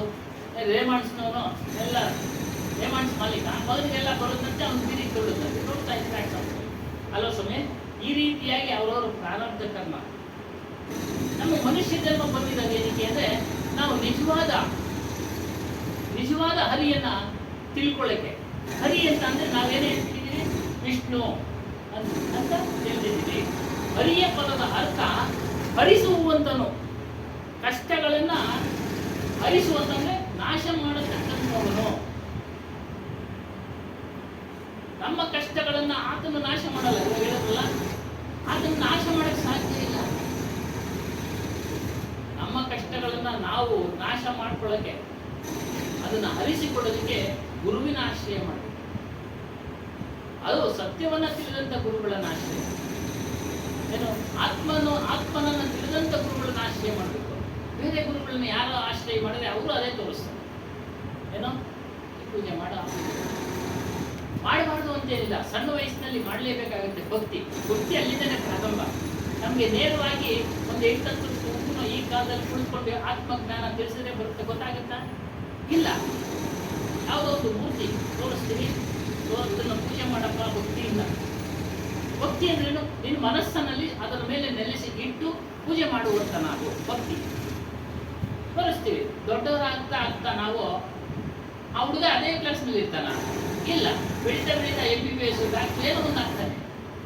ಅದೇ ರೀತಿಯಾಗಿ ನಾವು ವಿಚಾರ ಇಂಥ ಸತ್ಸಂಗಗಳನ್ನ ಕೇಳ್ತಾ ಇದ್ದಾಗ ನಮ್ಮ ಆತ್ಮಜ್ಞಾನ ಸ್ವರೂಪವನ್ನು ಯಾರು ತಿಳಿಸ್ಕೊಡ್ತಾ ಇರ್ತಾರೋ ಆಗ ವಿಚಾರ ಮಾಡಿ ಅದರಿಂದ ಹೋಗೋರು ತುಂಬಾ ವಿರಳ. ಯಾರಿಗೆ ಒಂದು ಆ ಪ್ರಾರಬ್ಧ ಇದೆಯೋ, ಅದೃಷ್ಟ ಇದೆಯೋ, ಅವ್ರು ಮಾತ್ರ ಇದ್ದು. ಅದಕ್ಕೆ ಎಲ್ಲ ಹೇಳ್ತಾರೆ, ಹರಿ ಚೋಟ್ ಜಿಯರ ಕತುನ ನಾ ಜಾಸಿ ವಸ್ತುತಃ ಹರಿ ಕ್ಯಾ ಹೈ. ಹರಿ ಅಂದ್ರೆ ಏನು? जो हमारे दोषों विकारों अज्ञानों को हरण कर दूर कर दे वही हरि. ಏನು? ನಮ್ಮಲ್ಲಿರತಕ್ಕಂಥ ದೋಷಗಳನ್ನ ದೂರ ಮಾಡತಕ್ಕಂಥವನು ಹರಿ. ನಮ್ಮಲ್ಲಿರತಕ್ಕಂಥ ವಿಕಾರಗಳನ್ನ ದೂರ ಮಾಡತಕ್ಕಂಥವನು ಹರಿ. ನಮ್ಮಲ್ಲಿರತಕ್ಕಂಥ ಅಜ್ಞಾನವನ್ನ ದೂರ ಮಾಡತಕ್ಕಂಥ ಹರಿ. ದೋಷಗಳು ಮನುಷ್ಯನ ಸ್ವಭಾವ ಜನಿತವಾಗಿ ಬಂದ್ಬಿಡುತ್ತೆ, ಅನೇಕ ದೋಷಗಳು. ಬಯಕೆಗಳಿಂದ ಹೋಗ್ತಾನೆ, ದುಃಖ ಪಡ್ತಾನೆ ನೋಡಿ, ಅದನ್ನ ವಿಚಾರ ತಿಳಿಸ್ತಾರೆ ಅಂತವನು ಹರಿ. ಯಾರು? ಗುರುಗಳು. ನಮ್ಮಲ್ಲಿರ್ತಕ್ಕಂಥ ವಿಕಾರಗಳು, ಅನೇಕ ವಿಕಾರಗಳಿದೆ. ದುರ್ವ್ಯಸನಗಳಿಂದ ಕೂಡಿರ್ತೀವಿ ನಾವು, ಒಳ್ಳೆ ವ್ಯಸನಗಳಿಂದ ಕೂಡಿರೋದಿಲ್ಲ. ಏನು? ಗುರುಭಕ್ತಿ ಮಾಡೋ ವ್ಯಸನ ಇರೋದಿಲ್ಲ ನಮಗೆ. ವ್ಯಸನ ಅಂದ್ರೆ ಅದು ಅಭ್ಯಾಸಗಳು, ಆ ಅಭ್ಯಾಸ ಇರೋದಿಲ್ಲ. ಈ ರೀತಿ ವಿಕಾರಗಳನ್ನು ದೂರ ಮಾಡತಕ್ಕಂಥವನು ಹರಿ. ಅಜ್ಞಾನ ಇರೋದೊಂದು, ತಿಳಿಯೋದೊಂದು. ಆತ್ಮಜ್ಞಾನ ತಿಳಿದೇ ಇರೋದೇ ಅಜ್ಞಾನ, ದೊಡ್ಡ ಜ್ಞಾನ. ಏನೇ ವಿದ್ಯೆ ಕಲ್ತಿದ್ರು, ಎಷ್ಟೇ ಓದಿದ್ರು ಸಹ ತನ್ನನ್ನ ತಾನು ತಿಳಿಬೇಕು ಅಂತ ಹೇಳ್ತಾರೆ. ಯಾರು? ಕೈವರ್ತಾತ ಇನ್ನೋರು. ನಿನ್ನನ್ನು ನೀನು ತಿಳಿಯಪ್ಪ, ಅದೇ ಶಾಶ್ವತ. ನಿನ್ನನ್ನು ನೀನು ಅರಿತುಕೋ, ನಿನ್ನನ್ನು ನೋಡಿಕೋ ಅಣ್ಣ. ನಿನ್ನನ್ನು ನೀನು ಅರಿತುಕೋ, ನಿನ್ನನ್ನು ನೋಡಿಕೋ ಅಣ್ಣ.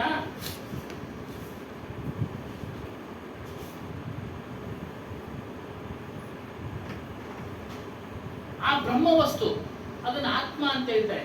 ಅದನ್ನ ನೀನು ತಿಳಿ, ಅದು ನಿಜವಾದ ವಿದ್ಯೆ. ಇನ್ನೆಲ್ಲ ವಿದ್ಯೆಗಳು ಪ್ರಾಪಂಚಿಕಕ್ಕೆ ಅನುಗುಣವಾಗಿ ಬೇಕು. ಹೊಟ್ಟೆ ಪಾಡಿಗೋಸ್ಕರ ಬೇಕು, ಮನೆ ಕಟ್ಸೋದಕ್ಕೋಸ್ಕರ ಬೇಕು, ದುಡಿಬೇಕಲ್ಲ, ಗಳಿಸ್ಬೇಕಲ್ಲ, ಅದು ಬೇಡ ಅಂತ ಹೇಳ್ತಾ ಇಲ್ಲ. ಅದನ್ನು ಮಾಡು, ಅದ್ರ ಜೊತೆಯಲ್ಲಿ ಇದನ್ನು ಮಾಡು. ಅದ್ರ ಜೊತೆಯಲ್ಲಿ ಇದನ್ನು ಮಾಡು. ಅದಕ್ಕೆ ಹೇಳ್ತಾರೆ, ಸತ್ಯನಾಮದ ಎಂಬ ಧ್ವನಿ ಅಂಜಬೇಡಿರಿ. ಸತ್ಯನಾಮದ ಧ್ವನಿ ನಿಮಗೆ ಗುರು ತಿಳಿಸ್ತಾನೆ, ಅದನ್ನು ಕೇಳ್ಕೊಂಡು ದಿಗಿಲು ಬಿಡ್ಬಿಡಿ. ಇದೇನಪ್ಪ, ಇದೇನೋ ಆಗ್ಬಿಡುತ್ತೇನೋ ಅಂತ ದಿಗಿಲು ಬಿಡಿ. ಸಂಜೆ ಇರುಳು ಗುರು ಧ್ಯಾನ ಮಾಡಿ. ಅಣ್ಣಲ್ಲಿ ನಿನಗೆ ಅವಕಾಶ ಇಲ್ಲ, ಬೆಳಿಗ್ಗೆ ಎದ್ದೇಳ್ತಾನೆ ಏನು ಮಾಡ್ತೀಯ? ಒಂದು 10 ನಿಮಿಷ, ಅರ್ಧ ಗಂಟೆ, ಈಗ ಸಮಯ ಅನುಕೂಲ. ನಾವೆಲ್ಲ ರಿಟೈರ್ಡ್ ಆಗಿರ್ತೀವಿ, ಮಾಡೋಣ ಇನ್ನೂ ಒಂದೊಂದು ಗಂಟೆ ಹೆಚ್ಚಾಗಿ. ಅವರೆಲ್ಲ ವ್ಯವಹಾರಸ್ಥರು, ಅವ್ರ ಅನುಕೂಲ ಮಾಡ್ಕೊಂಡ್ರೆ ಅವ್ರು ಮಾಡ್ಬೋದು. ಮಲಗೋವಾಗ ಒಂದು ಅರ್ಧ ಗಂಟೆ ಮೊದಲು ಯಾವಾಗಲೂ ಧ್ಯಾನ ಮಾಡ್ಬೋದು ಅಂತ ಹೇಳ್ತಾರೆ.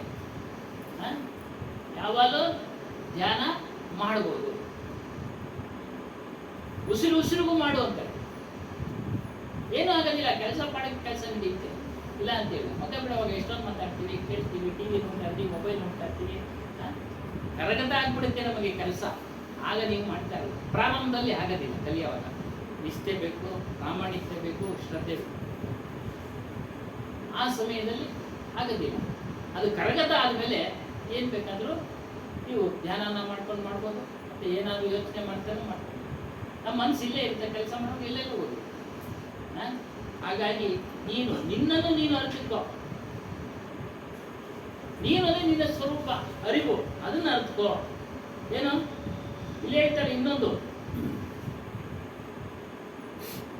ಯಾವಾಗಲೂ ಎಚ್ಚರದಲ್ಲಿರ್ಬೇಕು ಅಂತ. ಅದೇನು,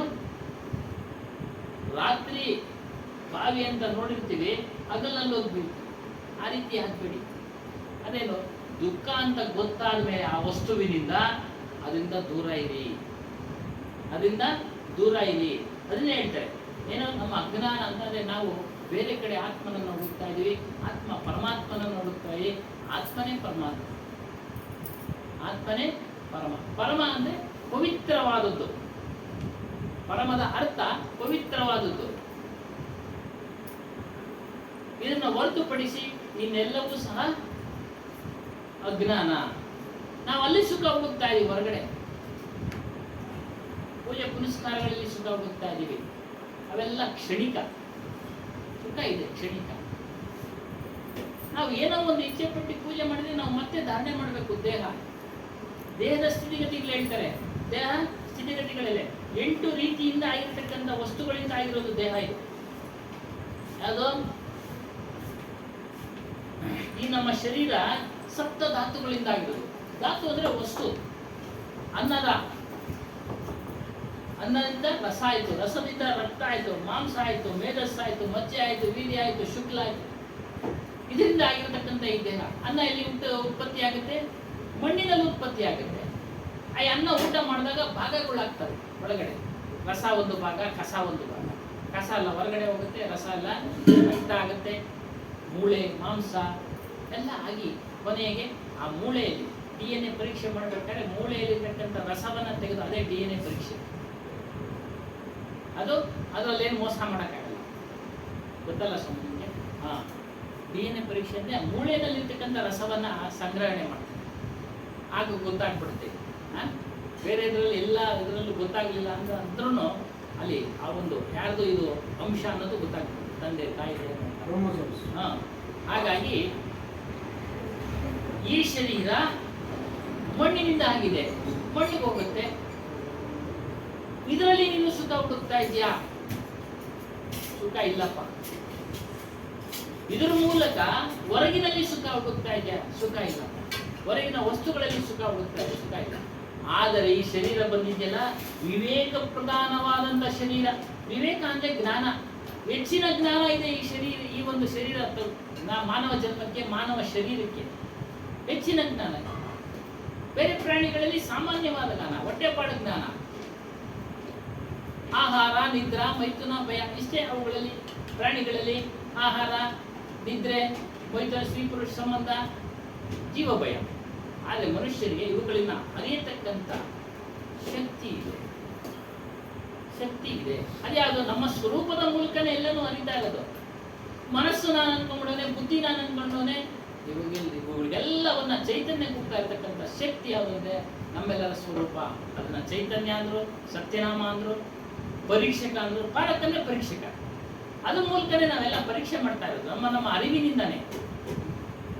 ಅರಿವು ಬುದ್ಧಿಗೆ ಕೆಲಸ ಕೊಡುತ್ತೆ, ಬುದ್ಧಿ ಮನಸ್ಸಿಗೆ ಕೆಲಸ ಕೊಡುತ್ತೆ. ಮನಸ್ಸು ದ್ವಂದ್ವ, ಅದು ಬೇಕು ಅನ್ಸುತ್ತೆ, ಇದು ಬೇಕು ಅನ್ಸುತ್ತೆ, ಅದು ಬೇಡ ಅನ್ಸುತ್ತೆ, ಇದು ಬೇಕು ಅನ್ಸುತ್ತೆ. ಈ ರೀತಿ ದ್ವಂದ್ವ. ಹಾಗಾಗಿ ಈ ಸಂಶಯಗಳನ್ನ ನಿವಾರಣೆ ಮಾಡ್ಕೊಳ್ಳೋದಕ್ಕೆ ನಾವು ಗುರುಗಳ ಹತ್ರ ಬರಬೇಕು. ಇದು ವಿವೇಕ ಪ್ರಧಾನವಾದಂತ ಶರೀರ.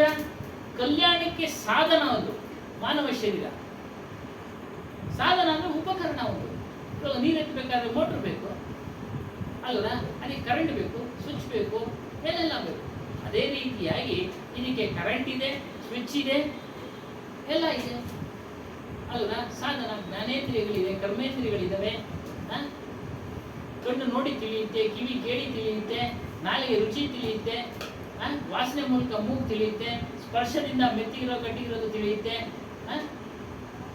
ಅದರಿಂದ ಇದನ್ನ ಸದುಪಯೋಗ ಪಡಿಸ್ಕೋ. ಯಾವಾಗಲೂ ಅದರಿಂದನೇ ಓಡಬೇಡ. ಓಡ್ತಾ ಇದ್ಯಾ, ಅನಾದಿ ಕಾಲದಿಂದ ಓಡ್ತಾ ಇದ್ಯಾ, ಒಂದೆರಡ ವರ್ಷದಲ್ಲ ಅಲ್ಲ. ಸಾಧಾರಣವಾಗಿ ನಾವು ಈಗಿನ ವರ್ತಮಾನ ಜೀವನವನ್ನ ತೆಗೆದುಕೊಂಡ್ರೆ ಎಷ್ಟು ವರ್ಷದಿಂದ ಕಡುಬು ಒಬ್ಬಟ್ಟು ಎಲ್ಲ ತಿಂತಾನೆ ಇದ್ದೀವಿ. ಏನು ಮಿಸ್ ಮಾಡ್ತೀವಾ? ಯುಗಾದಿ ಬಂದಾಗ ಒಬ್ಬಟ್ಟು ಮಾಡ್ತೀವಿ, ಒಬ್ಬರ ಮನೆಗೆಲ್ಲ ಒಬ್ಬರ ಮನೆಗೆ ತಿಂತಾನೆ ಇರ್ತೀವಿ.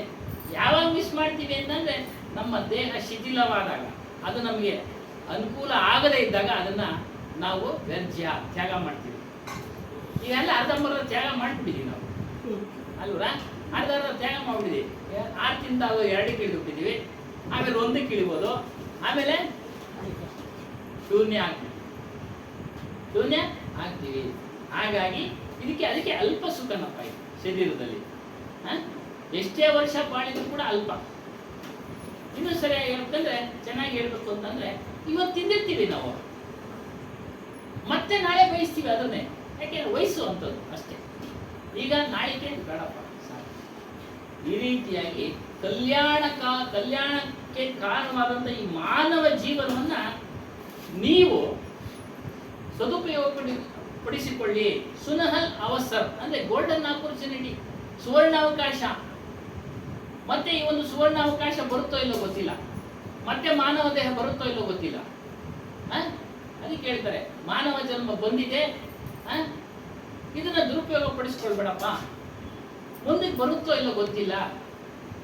ಬಂದರೂ ಸಹ ನಿನ್ನನ್ನ ನೀನು ತಿಳಿಬೇಕು ಅನ್ನೋದು ವಿವೇಕ, ಜ್ಞಾನ, ತಿಳುವಳಿಕೆ ಬರುತ್ತೋ ಇಲ್ಲೋ ಗೊತ್ತಿಲ್ಲ. ಬಂದರೂ ಸಹ ಸರಿಯಾದ ಗುರುಗಳು ಸಿಗ್ತಾರೋ ಇಲ್ಲೋ ಗೊತ್ತಿಲ್ಲ. ಈಗ ಸಿಕ್ಕಿದ್ದಾರೆ ಸರಿಯಾದ ಗುರುಗಳು, ತಿಳ್ಕೊಳ್ಳಿ, ವಿಚಾರ ಮಾಡಿ. ಬುದ್ಧ ಹೇಳಿದಂಗೆ ಒಪ್ಪಬೇಕು ಅಂತೇನಿಲ್ಲ, ನಿಮ್ಗೆ ಬಿಟ್ಟಿದ್ರು ಚಾಯ್ಸ್, ಚಾನ್ಸ್, ಚೇಂಜ್. ಚಾಯ್ಸ್ ನಿಮಗೆ ಬಿಟ್ಟಿದ್ದೀವಿ, ಚೇಂಜ್ ನಿಮ್ಮಿಷ್ಟ. ಇನ್ನೊಂದು ಪದ ಚೇಂಜ್, ಚಾಯ್ಸ್. ಇನ್ನೊಂದು ಯಾವ್ದಮ್ಮ? ಆಯ್ಕೆ ಮಾಡಿ. ಅದೃಷ್ಟ, ಚಾನ್ಸ್, ಅದೃಷ್ಟ ಬಂದಿದೆ. ಮಾನವ ದೇಹ ಬದಲಾವಣೆ ಆಗೋದು ನಿಮ್ಮ ಕೈನಲ್ಲಿದೆ. ಚಾಯ್ಸ್ ಸಿಕ್ಕಿದೆ, ಅದೃಷ್ಟ ಸಿಕ್ಕಿದೆ, ಬದಲಾವಣೆ ಆಗೋದು ನಿಮ್ಮ ಕೈನಲ್ಲಿದೆ.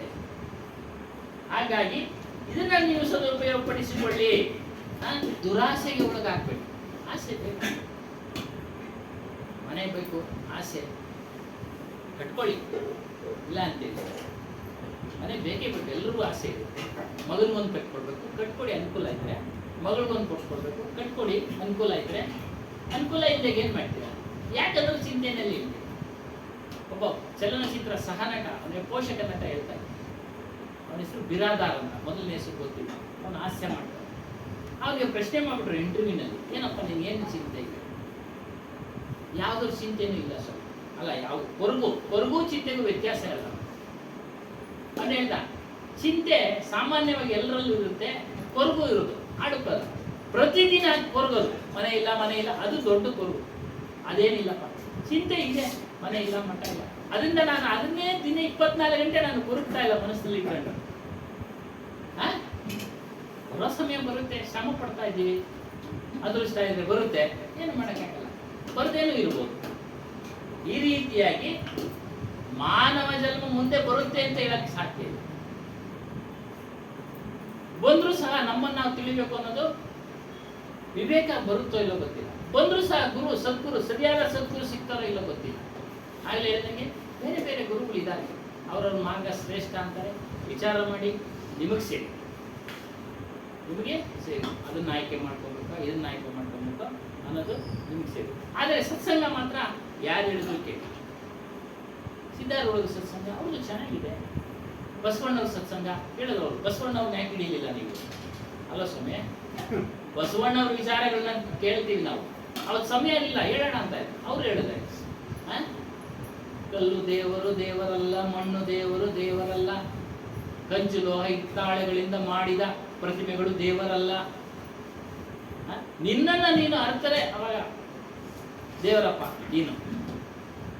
ಹಾಗಾಗಿ ಎಲ್ಲರ ವಿಚಾರಗಳನ್ನ ತೆಗೆದುಕೊಳ್ಳೋಣ, ಅದನ್ನ ಜರಡಿ ಇಡೋಣ.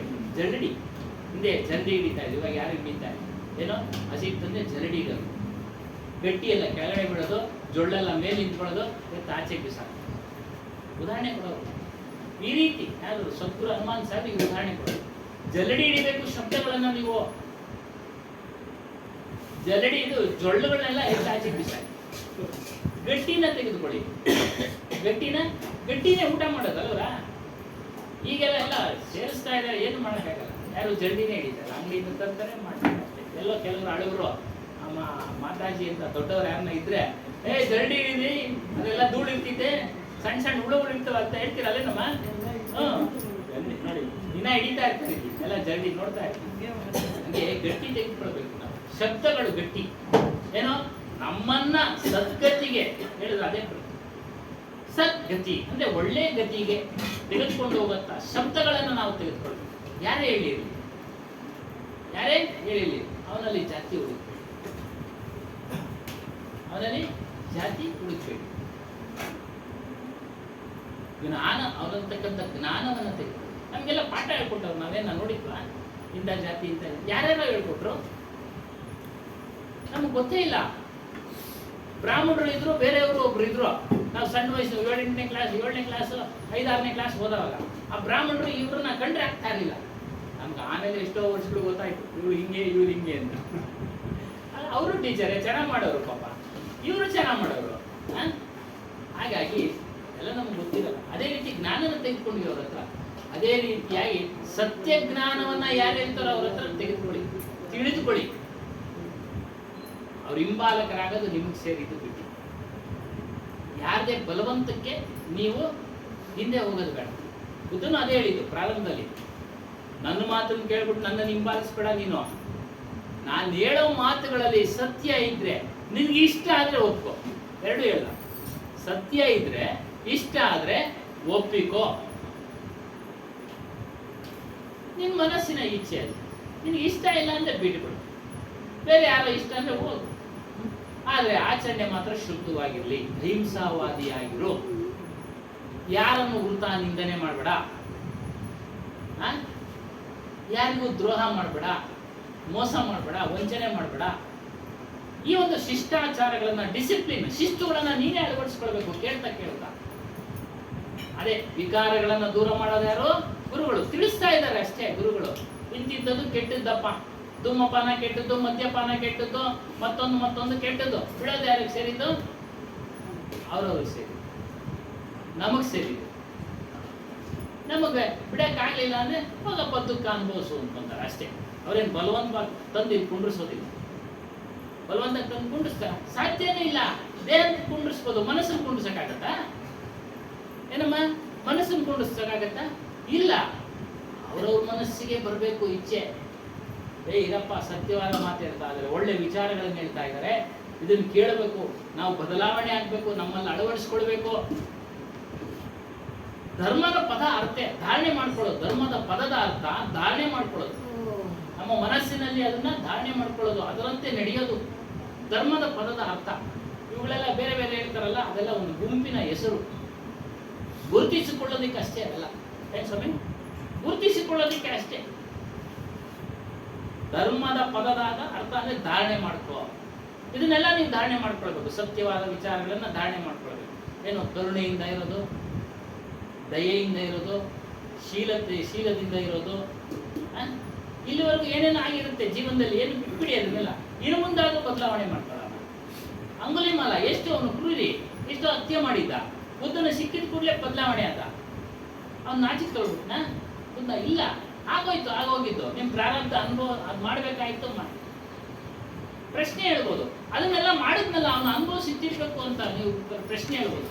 ಯಾವಾಗ ಜ್ಞಾನ ಮಾರ್ಗಕ್ಕೆ ಬರ್ತಾನೋ, ಯಾವಾಗ ಗುರುವಿನ ಮೂಲಕ ದೀಕ್ಷೆ ಪಡಿತಾನೋ, ಆ ಹಿಂದಿನ ಪ್ರಾರಬ್ಧ ಏನೇನು ಮಾಡಿರ್ತಾನೋ, ಪ್ರಾರಬ್ಧ ಹಿಂದೆ ಏನೇನು ಮಾಡಿದ್ನೋ ದುಷ್ಕೃತ್ಯಗಳು, ಅವೆಲ್ಲ ಸುಟ್ಟು ಬೂದಿ ಆಗ್ತವೆ. ಸುಟ್ಟು ಬೂದಿ ಆಗ್ತವೆ. ಎಲ್ಲ ನಾವೇ ಉದಾಹರಣೆ, ನಾವುಗಳೇ ಉದಾಹರಣೆ. ಸದ್ಗುರುಗಳು ಏನು ದೊಡ್ಡ ಹುಲ್ಲಿನ ರಾಶಿಗೆ ಬೆಂಕಿ ಎಷ್ಟು ಬೇಕು ಸ್ವಾಮಿ? ಒಂದು ಸಣ್ಣ ಬೆಂಕಿ ಕಿಡಿ. ಜ್ಞಾನಕ್ಕೆ ಅಷ್ಟು ಶಕ್ತಿ ಇದೆ. ಗುರುವಿನ ಮೂಲಕ ಅಸ್ತಮಸ್ತಕ ಸಂಯೋಗದಿಂದ ಪಡೆದಂತ ಒಂದು ದೀಕ್ಷೆಗೆ ಮತ್ತು ಇವನು ನಡೆಯತಕ್ಕಂಥ ಆಚಾರಗಳಿಗೆ ಅಷ್ಟು ಶಕ್ತಿ ಇದೆ. ಎಲ್ಲ ಭಸ್ಮ ಆಗುತ್ತೆ. ಮುಂದೆ ಮಾಡಕ್ ಹೋಗೋದಿಲ್ಲ ಆ ತರ ಕೆಲಸ ಕಾರ್ಯಗಳನ್ನ, ದುಷ್ಕೃತ್ಯಗಳನ್ನು ಮಾಡಕ್ ಹೋಗೋದಿಲ್ಲ. ಆಸೆ ಪಟ್ಟು ಬೇರೆ ಏನೇನು ಅಪೇಕ್ಷೆ ಪಟ್ಟು ಪೂಜೆ ಪುನಸ್ಕಾರಗಳನ್ನು ಮಾಡಕ್ ಹೋಗೋದಿಲ್ಲ. ಶಾಶ್ವತವಾದ ಸುಖಕ್ಕೆ ಅವನು ಸಾಧನೆ ಮಾಡ್ತಾ ಇರ್ತಾನೆ. ಶಾಶ್ವತವಾದ ನಿರಂತರ 24x7 3x365 ಡೇಸ್.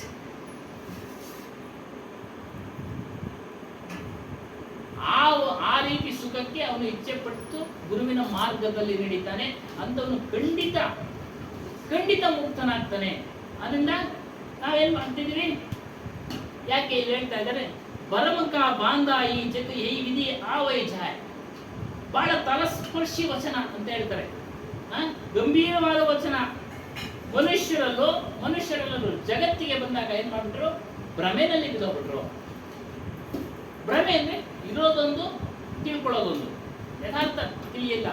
ಇರೋದೊಂದು ತಿಳಿಯೋದು ಅಂದ್ರೆ ಆ ವಸ್ತುವಿನ ಗುಣ ಸ್ವಭಾವ ಬೇರೆ ಇರುತ್ತೆ, ಇವು ತಿಳ್ಕೊಳ್ಳೋದೇ ಒಂದು ಭ್ರಮೆ.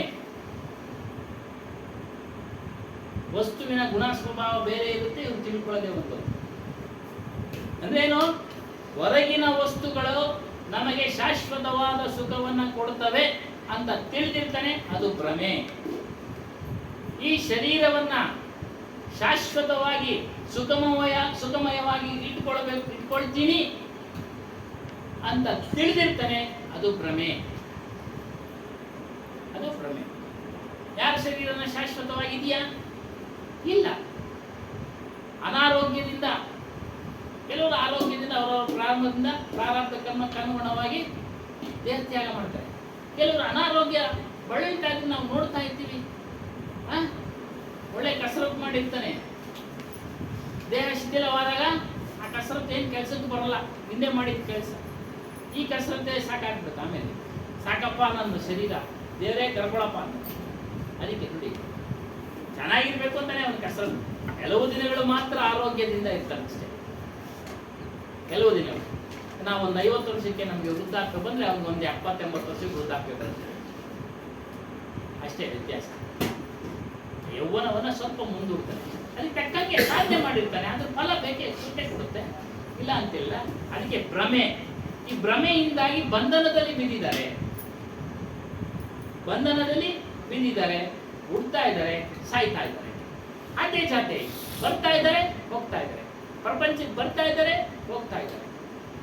ಏನು ಮಾಡಿದ ಕೆಲಸಗಳನ್ನೇ ಮಾಡ್ತಾ ಇರ್ತಾರೆ. ಮತ್ತೆ ಬಂದ ಪ್ರಪಂಚಕ್ಕೆ ಯಾರೋ ಹೇಳಿದ್ರು ಅದು ಪೂಜೆ ಮಾಡಿ, ಇದು ಪೂಜೆ ಮಾಡೋದು ಮೋಕ್ಷ, ಅದನ್ನೆಲ್ಲ ಖಂಡನೆ ಮಾಡೋದು.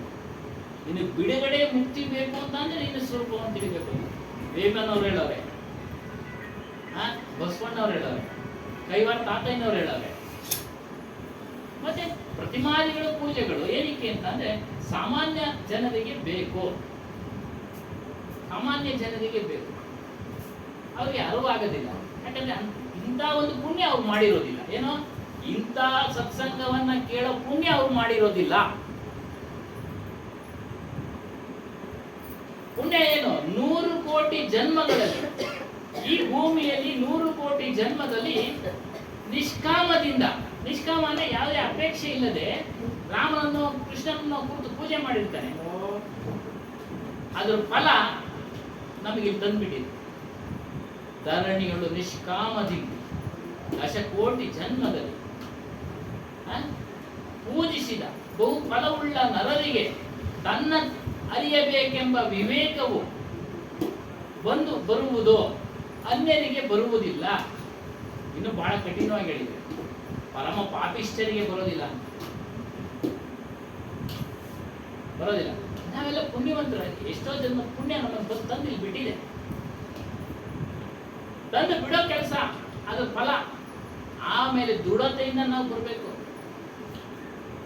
ಒಂದು ಪ್ರತಿದಿನ ಬರ್ತಾ ಇದ್ರೆ ಎಂಥ ಪಾಠನೂ ಅರ್ಥ ಆಗ್ಬಿಡುತ್ತೆ. ಅಲ್ಲೇ ಸುಮ್ಮನೆ 3 ಸರಿ ಓದ್ಬಿಟ್ರೆ ಅರ್ಥ ಆಗ್ಬಿಡುತ್ತೆ.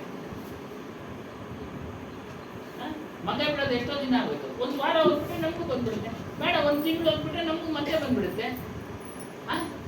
ಹಾಗೆ ಬರ್ತಾ ಬರ್ತಾ ಎಲ್ಲ ಅರಿವಾಗುತ್ತೆ. ಅದೇ ದೃಢತೆಯಿಂದ ಕುತ್ಕೊಳ್ಬೇಕು, ದೃಢತೆಯಿಂದ ಕೇಳಬೇಕು. ಏನು ಹೇಳ್ತಾ ಇದ್ದಾರೆ ಸ್ವಾಮಿಗಳು? ನೇಕಾರ, ಹೌದೌದು, ಹುಟ್ಟು ನೇಕಾರ. ಅವ್ರಿಗೆ ನೇಕಾರ ಕೆಲಸನೇ ಮಾಡ್ತಾ ಇದ್ರು. ಅದಕ್ಕೆ ಹೇಳಿದ್ರು, ಕೆಲಸ ಮಾಡ್ತಾ ಮಾಡ್ತಾನೆ ಇದ್ರು. ನಮ್ಮ ಗುರುಗಳು ನೇಕಾರ್ರೆ, ಹನುಮಾನ್ ಸಾಹೇಬ್ರು ಅವರು ನೇಕಾರ್ರೆ. ಅದಕ್ಕೆ ಅವರು ಸ್ವಂತ ಅನುಭವದಲ್ಲಿ ಹೇಳಿದ್ದಾರೆ, ಕೆಲಸ ಮಾಡ್ತಾ ಮಾಡ್ತಾ ನೀನು ಸತ್ಯನಾಮ ಸತ್ಯನಾಮ ಅಂತ ಹೇಳ್ಕೊಂಡು, ಸತ್ಯನಾಮ ಅಂತ ಹೇಳ್ಕೊಳಕ್ಕೆ ಏನೋ ಕಷ್ಟನ? ಏನಿಲ್ಲ. ಬರೀಬೇಕಾದ್ರೆ ಏಕಾಗ್ರತೆ ಬೇಕು, ಓದ್ಬೇಕಾದ್ರೆ ಏಕಾಗ್ರತೆ ಬೇಕು. ಆ ಸಮಯದಲ್ಲಿ ಮಾಡೋಕ್ಕಾಗಲ್ಲ. ಈ ಸ್ವಂತ ಅನುಭವ. ನಾವೆಲ್ಲ ರೈಟ್ ಏಕಾಗ್ರತೆಯಿಂದ ಬರೀಬೇಕಾದ್ರೆ ಆ ಕಡೆ ಗಮನ ಕೊಡೋಕ್ಕಾಗಲ್ಲ. ಇದ್ರ ಕಡೆ ಬರೋ ಕಡೆ ಗಮನ ಕೊಡ್ತೀವಿ. ಕಾಗುಣಿತ ತಪ್ಪೋಗುತ್ತೆ, ಪದಗಳು ತಪ್ಪೋಗುತ್ತೆ. ಪದಗಳು ತಪ್ಪೋದ್ರೆ ಅರ್ಥ ತಪ್ಪೋಗುತ್ತೆ. ಪದಗಳು ತಪ್ಪೋದ್ರೆ ಅದ್ರ ಅರ್ಥನೇ ಬೇರೆ ಆಗ್ಬಿಡುತ್ತೆ. ಹಾಗಾಗಿ ನಮ್ಮ ಮೇಲಾಧಿಕಾರಿ ಸುಮ್ಮನೆ ಬಿಡ್ತಾನ, ಎಲ್ಲಿದೆ ಜ್ಞಾನ ನಿಮಗೆ?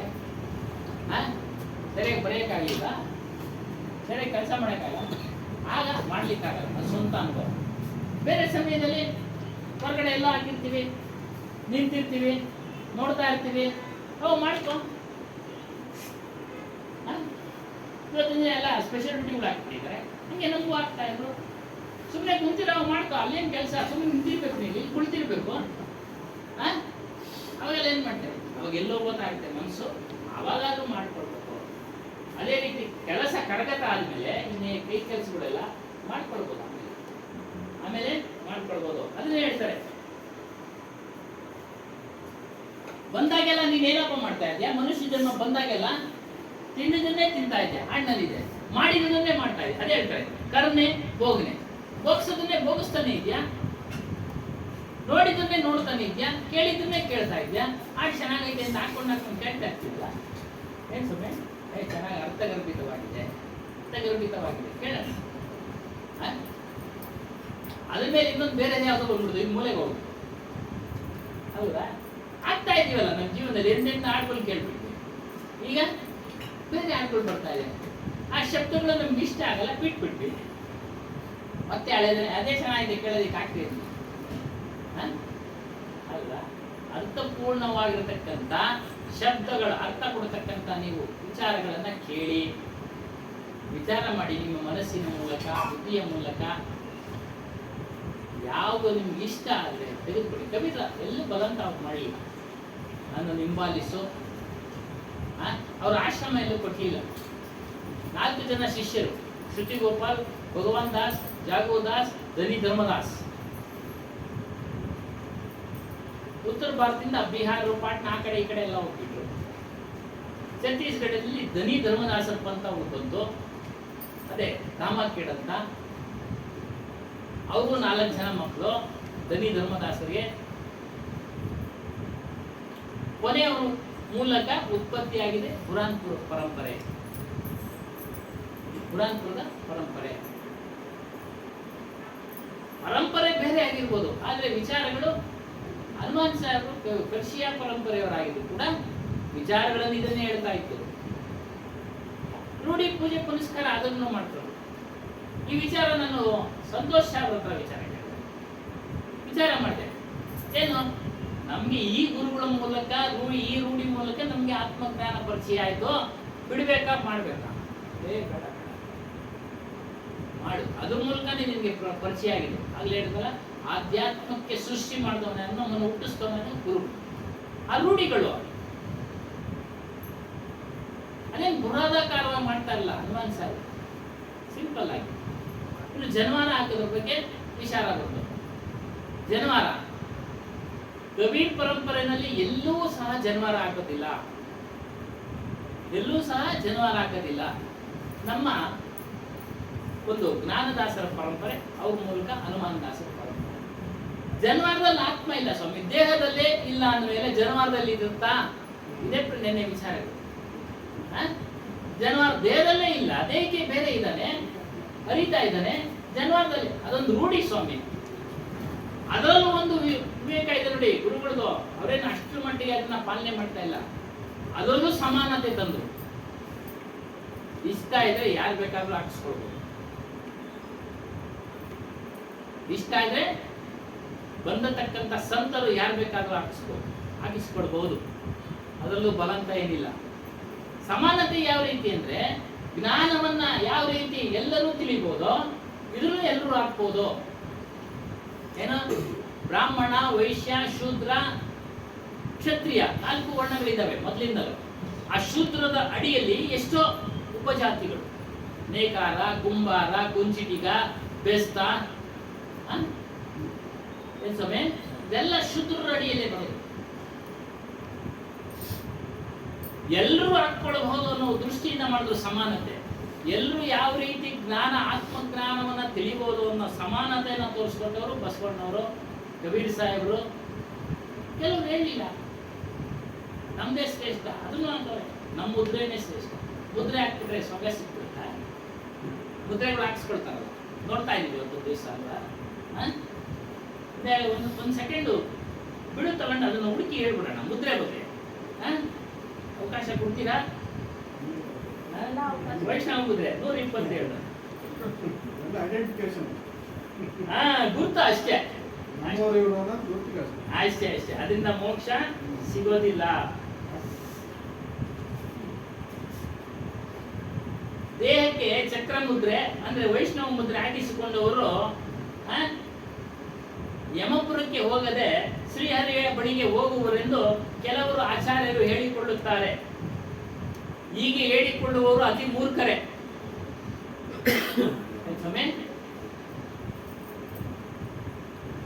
ಯಾರೇ ಅದನ್ನು ನಿಜ ಇರ್ತಾರ?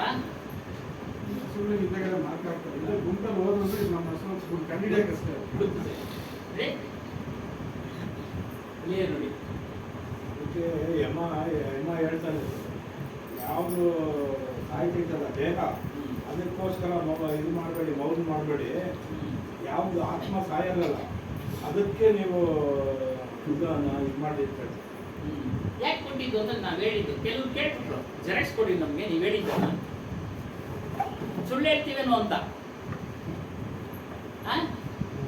ಸುಳ್ಳು ಹೇಳಕ್ಕೆ ಇಲ್ಲಿ ಬಂದಿಲ್ಲ ಸ್ವಾಮಿ. ಸತ್ಯ ಸತ್ಯ, ಯಥಾರ್ಥ ಯಥಾರ್ಥ ಕೊಟ್ಟೆ. ನಾವು ಓದ್ಲಿ ಸ್ವಲ್ಪ, ಯಾಕಂದ್ರೆ ತಲೆಯಲ್ಲಿ ಮಡಿಕೊಂಡು ಇರೋದೊಂದು ಹೇಳೋದೊಂದು ಆಗ್ಬಾರ್ದು. ಏನ್ ಸರ್? ಸತ್ಯನಾಮ್ ಸತ್ಯನಾಮ್ ಅನ್ಕೊಂಡು ಸುಳ್ಳು ಹೇಳಕ್ಕೆ ಆಗಲ್ಲ. ಅದರಿಂದನೇ ಹೀಗೆ ಏನು ವಿಚಾರಗಳು ಕೇಳಿದ್ರು ಎಲ್ಲ ಅದರಲ್ಲಿದ್ದರೆ ನಮಗೂ ಒಂದು ಜೆರಾಕ್ಸ್ ಕೊಡ್ಲಿಲ್ಲ. ಅವ್ರ ಉದ್ದೇಶ ಏನು, ಇವ್ರು ಹೇಳ್ತಾ ಇರೋದ್ರಲ್ಲಿ ಇದೆಯಾ ಅಂತ. ಇದ್ರೇನೆ ಹೇಳೋದು. ಅದಕ್ಕೆ ಹೇಳೋದು ಜನರ ನೋಡಕ್ಕೆ ಅಂತ ಬರೀ ಬಿಸಿದಾಗ ಗೊತ್ತಾಗ್ಬೇಕು. ನಮ್ಮ ಸಂಪ್ರದಾಯದಂತೆ ನೇಕಾಲ ಸಂಪ್ರದಾಯದಲ್ಲಿದೆ, ಜನವಾರ ಹಾಕೋದು ನಾವು ಹಾಕ್ತೀವಿ, ಅದರಲ್ಲಿ ಏನಿಲ್ಲ. ನಮ್ಮ ಸಮುದಾಯದಲ್ಲಿ ನಾವು ಭಾಗವಹಿಸ್ತೀವಿ ಸ್ವಾಮಿ. ನಮ್ಮನ್ನು ಗುರುತಿಸಿದ್ದಾರೆ ನಮ್ಮ ಸಮುದಾಯದಲ್ಲಿ. ನಮ್ಮ ಸಮುದಾಯದಲ್ಲಿ ಬೇರೆ ರೀತಿ ಗುರುತಿಸ್ತಾರೆ, ಪೂಜೆ ಮಾಡಿದಾಗ ಕರೀತಾರೆ, ಹೋಗ್ತೀವಿ, ಅಲ್ಲಿನ ಕಾರ್ಯಕ್ರಮಗಳಲ್ಲಿ ಭಾಗವಹಿಸ್ತೀವಿ. ಅದರಲ್ಲೇ ನಾವು ಯಾವಾಗಲೂ ಇಲ್ಲ. ನೋಡಿ ನಾವು ಅಂಟ್ಕೊಂಡಿಲ್ಲ ಸ್ವಾಮಿ. ಹಾಗಾಗಿ ಅಂಟ್ಕೊಂಡಿರೋದ್ರೆ ನಮ್ಮ ಸ್ವರೂಪಕ್ಕೆ, ನಮ್ಮ ಗುರುಗಳಿಗೆ, ಕರೆಕ್ಟ್ ಆಗಿದೆ. ಎಲ್ಲ ಗುರುಗಳ ಕೃಪೆ, ಅವರು ಗುರುಗಳೇ ಡಿಪಾರ್ಟ್ಮೆಂಟ್ ಅಂತ ಇದ್ದಾರೆ. ನಮ್ಮ ಇದೇ ರೀತಿ ಡಿಪಾರ್ಟ್ಮೆಂಟ್ ಕಾಶಿ ಆ ಕಡೆ ಎಲ್ಲ ಇದ್ದಾರೆ ಸ್ವಾಮಿ. ಸಬ್ ಇನ್ಸ್ಪೆಕ್ಟರ್ ಆಗಿರೋರು, ಇನ್ಸ್ಪೆಕ್ಟರ್ ಆಗಿರೋರು ಎಲ್ಲರೂ ಇದನ್ನ ಪಾಲನೆ ಮಾಡ್ತಾರೆ. ಕಬೀರ್ ವಿಚಾರನ, ಯಾಕಂದ್ರೆ ವಿಚಾರ ಮಾಡೋ ಶಕ್ತಿ ಇತ್ತು, ಅವ್ರಿಗೆ ತೆಗೆದುಕೊಂಡ್ರು. ಪೂರ್ವ ಜನ್ಮದ ಪುಣ್ಯ ಅದನ್ನ ನಾವು ಕಳ್ಕೊಳ್ಬಾರ್ದು. ಗುರುಗಳು ಸಿಕ್ಕದ್ ಪೂರ್ವ ಜನ್ಮದ ಪುಣ್ಯನೇ. ಎಷ್ಟೋ ಯುಗಗಳ ಪುಣ್ಯ ಇಂಥ ಗುರುಗಳು, ಹನುಮಾನ್ ಸಾಹೇಬ್ರು ಅಂತ ಗುರುಗಳು ಸಿಕ್ಕಿರೋದು. ಎಲ್ಲ ಗುರುಗಳು. ಆಮೇಲೆ ಕರುಣೆ, ವಿಚಾರಕ್ಕೆ ಬರೋಣ. ಕರುಣೆ ಓದ್ಯ ಹಿಂದಿನ ಜನ್ಮದಲ್ಲಿ ಮಾಡಿದೆ, ಮನುಷ್ಯ ಜನ್ಮದಲ್ಲಿ ಈಗಲೂ ಮಾಡ್ತಾ ಇದ್ಯಾ. ಹೋಗನೆ ಈಗ ಆಗ ಭೋಗಿಸ್ತೆ, ಈಗಲೂ ಭೋಗಿಸ್ತಾ ಇದ್ಯಾ. 80 ವರ್ಷ ಆದ್ರೂ ಭೋಗಿಸ್ಬೇಕು ಅಂತ ಇಚ್ಛೆ. ಸೊ ನೋಡೋದು, ಸುಮ್ಮನೆ ಕೇಳೋದು, ಕಾನೆ ಊಟ ಮಾಡೋದು. ಜೀನೇಕಿ ಲಾಲಸ್. ಲಾಲಸ್ ಅಂದ್ರೆ ದುರಾಸೆ. ನಾನು ಇರ್ಬೇಕಲ್ಲ, ಪರಿತಪ್ಸೋದು ದುರಾಸೆ. ನಾನು ಇನ್ನೂ ಇರಬೇಕು, ಇನ್ನೂ ಇರಬೇಕು. ಈ ರೀತಿ ಮನಸ್ಸಿನಲ್ಲಿ ಇಚ್ಛೆಗಳನ್ನು ಮಾಡಿಕೊಂಡು ಶರೀರನ ಬಿಡ್ತೀಯಾ, ಮತ್ತೆ ಬರ್ತೀಯಾ. ವಾಸನೆ ಬಿಡಿದೆ, ಅದು ತಿನ್ಬೇಕಾಯ್ತು, ಇದು ತಿನ್ಬೇಕಾಯ್ತು, ಅದು ನೋಡ್ಬೇಕಾಯ್ತು. ಅದನ್ನ ಬಿಡುವಂತ ಹೇಳೋನೆ ಗುರು. ನೋಡಪ್ಪ ಸಾಕು, ಇಷ್ಟು ದಿನ ತಿಂದಿದ್ಯಾ, ತಿಂದು ತಿಂದು ಅನುಭವಿಸಿದ್ಯಾ ಕಷ್ಟ. ಖಾರ ಹೆಚ್ಚಾಗ್ತಿದ್ರೆ ಖಾರ ತಿಂದವ್ರು ಏನು ಹೊಟ್ಟೆ ಊರಿಂದ ಬಳಲ್ತಾನೆ, ವಾಸಿ ಮಾಡ್ಕೊಂಡ ತಿರ್ಗಾ ಖಾರ ಇಷ್ಟಪಡ್ತಾನೆ. ನೋಡ್ತಾ ಇರ್ತೀವಿ ನಾವು ಅಲ್ವಾ? ಹಾಗಾಗಿ ವ್ಯಸನಿಗಳು ಅವ್ರು ನೋಡ್ಬೇಕು, ಅವ್ರು ಬಿಡೋದೇ ಇಲ್ಲ. ಧೂಮಪಾನ ವ್ಯಸನಿ ಅವ್ರು ಬಿಡೋದಿಲ್ಲ. ಹೇಳ್ತಾರೆ ಕ್ಯಾನ್ಸರ್ ಬರುತ್ತ್ರಿ, ಅಡ್ವರ್ಟೈಸ್ ಕೊಡ್ತಾ ಇರ್ತಾರೆ ಬಿಡಿ ಬಿಡಿ ಅಂತ, ಬಿಡೋದಿಲ್ಲ. ಈ ರೀತಿ ಶರೀರ ಬಿಡ್ತೀಯ, ಮತ್ತೆ ಹುಡ್ತೀಯ, ಮತ್ತೆ ಅದನ್ನೇ ಮಾಡ್ತೀಯ.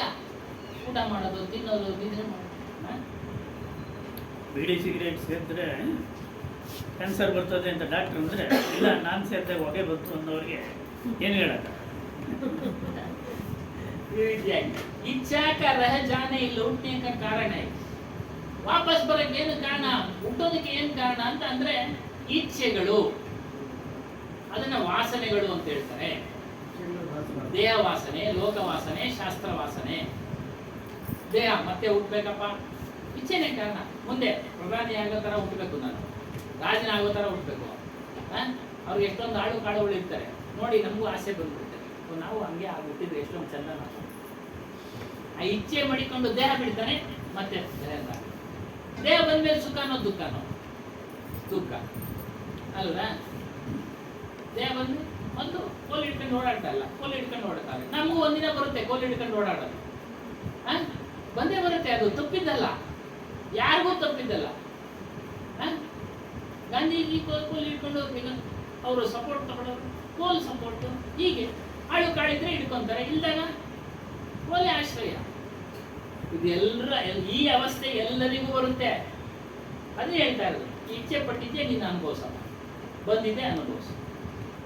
ಆದರೆ ಮಾನವ ವಿವೇಕ ಪ್ರಧಾನವಾದಂತ ಮಾನವ ಶರೀರ ಬಂದಿದೆ, ವಿಚಾರ ಮಾಡುವಂತನಾಗು, ಶಬ್ದಗಳನ್ನ ವಿಚಾರ ಮಾಡುವಂತನಾಗು. ಅದೇ ಹೇಳ್ತಾರೆ, ಕರು ವಿಚಾರ ಸಬ್ ದುಃಖ ಜಾಯಿ.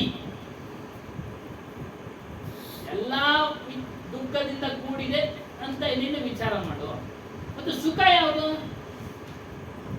ನಿನ್ನಲ್ಲಿರ್ತಕ್ಕಂಥ ಅರಿಷಡ್ ವರ್ಗಗಳನ್ನ ದೂರ ಮಾಡ್ಕೊಂಡ್ರೆ, ರಾಗ ದ್ವೇಷಾದಿಗಳನ್ನ ದೂರ ಮಾಡ್ಕೊಂಡ್ರೆ, ವಾಸನೆಗಳನ್ನ ದೂರ ಮಾಡ್ಕೊಂಡ್ರೆ, ನೀನು ಆತ್ಮನ ಹತ್ರ ಹೋಗ್ತೀಯ, ಅಲ್ಲಿ ಸುಖ ಇದೆ. ಅದೇ ವಿಷಯ ಸುಖ ಅಲ್ಪ ಹೈ, ಆತ್ಮ ಸುಖ ನಿತ್ಯ. ಆತ್ಮ ಸುಖ ನಿತ್ಯ, ಯಾವಾಗಲೂ ಇರುತ್ತೆ, ಶಾಶ್ವತ. ಈಗಲೂ ಅನುಭವಿಸ್ತಾ ಇರ್ತೀಯ ಸುಖ, ಈ ದೇಹ ಹೋದ್ಮೇಲೂ ಅದರಲ್ಲೇ ಇರ್ತೀಯ, ಮತ್ತೆ ಹುಟ್ಟೋದಿಲ್ಲ, ಮತ್ತೆ ಹುಟ್ಟುವುದಿಲ್ಲ ಅಂತ ಸಾವಧಾನ ಕರ್ತೆ ಸದ್ಗುರು ಕಬೀರ್ ಸಾಹೇಬರು ಕೊನೆಗೆ ಎಚ್ಚರಿಕೆ ಕೊಡ್ತಾ ಇದ್ದಾರೆ. ಮಾನುಷ ಜನ್ಮ ಪಾಯಕ್ಕೆ ನರ ಕಾಹೇ ಕೋ ಜಹಾ ಢಾಯ್. ವಿಚಾರ ಪ್ರಧಾನವಾದಂತ, ಕಲ್ಯಾಣಕ್ಕೆ ಸಾಧನವಾದಂತ ಮತ್ತು ಸಂಪನ್ನ ಶ್ರೀಮಂತವಾದಂತ ತನ್ನ ಪಾಕ, ತನ್ನಂದ್ರೆ ದೇಹ ಪಡೆದಿದ್ಯಾ, ಬಂದಿದೆ. ಹೇ ಮಾನವ್, ಬಂದಿದ್ರು ಸಹ ನೀನು ಕಳ್ಕೊಳ್ತಾ ಇದ್ಯಾ, ಮೋಸ ಹೋಗ್ತಾ ಇದ್ಯಾ. ಯಾಕೆ? ವಿಚಾರ ಮಾಡದೆ, ಸದ್ಗತಿಯ ಮಾರ್ಗಕ್ಕೆ ಹೋಗದೆ, ಸದ್ಗುಣಗಳನ್ನ ಧಾರಣೆ ಮಾಡ್ಕೊಳ್ಳದೆ, ಗುರುಭಕ್ತಿಯನ್ನ ಮಾಡದೆ, ತನ್ನನ್ನ ತಾನು ತಿಳಿಯದೆ ದೇಹವನ್ನ ಕಳ್ಕೊಳ್ತಾ ಇದೆಯಾ, ದೇಹವನ್ನ ಬಿಟ್ಟೋಗ್ಬಿಡ್ತೀಯಾ, ಮರಣ ಆಗ್ತೀಯಾ. ನೋಡಿ ಇವೆಲ್ಲ ಮಾಡಿದೆ. ಯಾವುದು? ಸತ್ಯಾಸತ್ಯಗಳನ್ನ ತಿಳಿಯಿದೆ, ಜಡಚೇತನಗಳನ್ನ ತಿಳಿಯಿದೆ, ಗುರುವನ್ನ ಆಶ್ರಯಿಸಿದೆ, ನಿಜವಾದ ಗುರುಗಳನ್ನ, ಸತ್ಯವಾದ ವಿಚಾರಗಳನ್ನೆಲ್ಲಕ್ಕಂತ ಗುರುಗಳನ್ನ ಆಶ್ರಯಿಸಿ. ಬೋಗಸ್ ಗುರುಗಳು ಬಹಳಷ್ಟಿದ್ದಾರೆ, ಆಗ್ಲಿಂದಾನು ಇದ್ದಾರೆ. ಬೋಗಸ್ ಅಂದ್ರೆ ನಕಲಿ, ನಕಲಿ ಗುರುಗಳ ಹೆಸರಿನಲ್ಲಿ ನಕಲಿ ಇದ್ದಾರೆ. ಅಂತ ಗುರುಗಳನ್ನ ಆಶ್ರಯಿಸಿದ್ರೆ ನೀವು ಮತ್ತೆ ಅವರು ವಿಚಾರ ಮಾಡಿ. ಎಲ್ಲ ಸಂಪ್ರದಾಯದಲ್ಲೂ ಇದ್ದಾರೆ, ಕಬೀರ್ ಪರಂಪರೆಯಲ್ಲೂ ಇದ್ದಾರೆ ಬೋಗಸ್ ಗುರುಗಳು. ರಾಮ್ಪಾಲ್ ಅಂತ ಹೇಳಿದ್ರಲ್ಲ ಅವ್ರು ಬುಕ್ ತಂದು ವಿಚಾರ ಮಾಡಿ ಗುರುಗಳನ್ನ ಮಾಡೋ. ಈ ರೀತಿಯಾಗಿ ಬಾಧೆ ಗುರುಗಳನ್ನ ಮಾಡ್ಕೊಂಡು ಅವ್ರು ಹೇಳೋದು, ಯಾರು ಕೈವರ ತಾತಾಯಿನವರು, ಬಾಧೆ ಕೊಡತಕ್ಕಂಥವ್ರು, ಅಂದ್ರೆ ಹುಟ್ಟು ಸಾವುಗಳು ಕೊಡತಕ್ಕಂಥ, ಬಂಧನಕ್ಕೆ ದೂಡತಕ್ಕಂಥವ್ರು. ಇದೇ ಬಾಧೆ. ಸಾಮಾನ್ಯವಾದ ಬಾಧೆ ಬೇರೆ, ಏನೋ ಅದಿಲ್ಲ ಇದಿಲ್ಲ ಕೊಡೋದು ಕೇಳ್ತಾ ಇರ್ತಾರೆ, ಅದು ಬೇರೆ. ಶಾಶ್ವತವಾದಂಥ ಸುಖವನ್ನ ಕೊಡದೆ ಅನಿತ್ಯವಾದ ವಿಚಾರಗಳನ್ನು ತಿಳಿಸಿ, ಸತ್ಯವಾದ ವಿಚಾರಗಳನ್ನು ತಿಳಿಸದೆ ಈ ತರ ಗುರುಗಳಿರ್ತಾರೆ, ವಿಚಾರ ಮಾಡು ಅಂಥವ್ರನ್ನ ನೀನು ಮಾಡಿದ್ರೆ, ಮತ್ತು ಬೇರೆ ಬೇರೆ ರೀತಿಯ ಕರ್ಮಗಳನ್ನು ಮಾಡಿದ್ರೆ, ಕೆಲಸ ಕಾರ್ಯಗಳನ್ನು ಮಾಡಿದ್ರೆ, ಸುಖಕ್ಕೋಸ್ಕರ ಮೋಕ್ಷಕ್ಕೋಸ್ಕರ ನೀನು ಪಡೆಯೋಕ್ಕಿಲ್ಲ, ಅದನ್ನ ಮತ್ತೆ ಹುಡ್ತೀಯ. ಅದೇ ಹೇಳ್ತಾರೆ, ತು ಕ್ಯಾಕ್ ಉಸೆ ಕೋರಹಾಯ್, ನೀನು ಕಳ್ಕೊಳ್ತಾ ಇದೆಯಾ ಈ ಮಾನವ ಕಲ್ಯಾಣ ಪ್ರಧಾನವಾದಂಥ ವಿವೇಕ ಪ್ರಧಾನವಾದಂಥ ನರದೇಹವನ್ನ, ಮಾನವ ಜನ್ಮವನ್ನ ಕಳೆದುಕೊಳ್ಕೊಳ್ತಾ ಇದೆಯಾ. ಆಜಿಕೆ ಸುನಹಲೆ ಅವಸರಕ್ಕೋ ಮತ್ಕೋ, ಸುನಲ್ ಅದೇ ಸುವರ್ಣ ಅವಕಾಶ ಮನುಷ್ಯ ಜನ್ಮ, ಇದನ್ನ ಕಳ್ಕೊಳ್ಬೇಡ.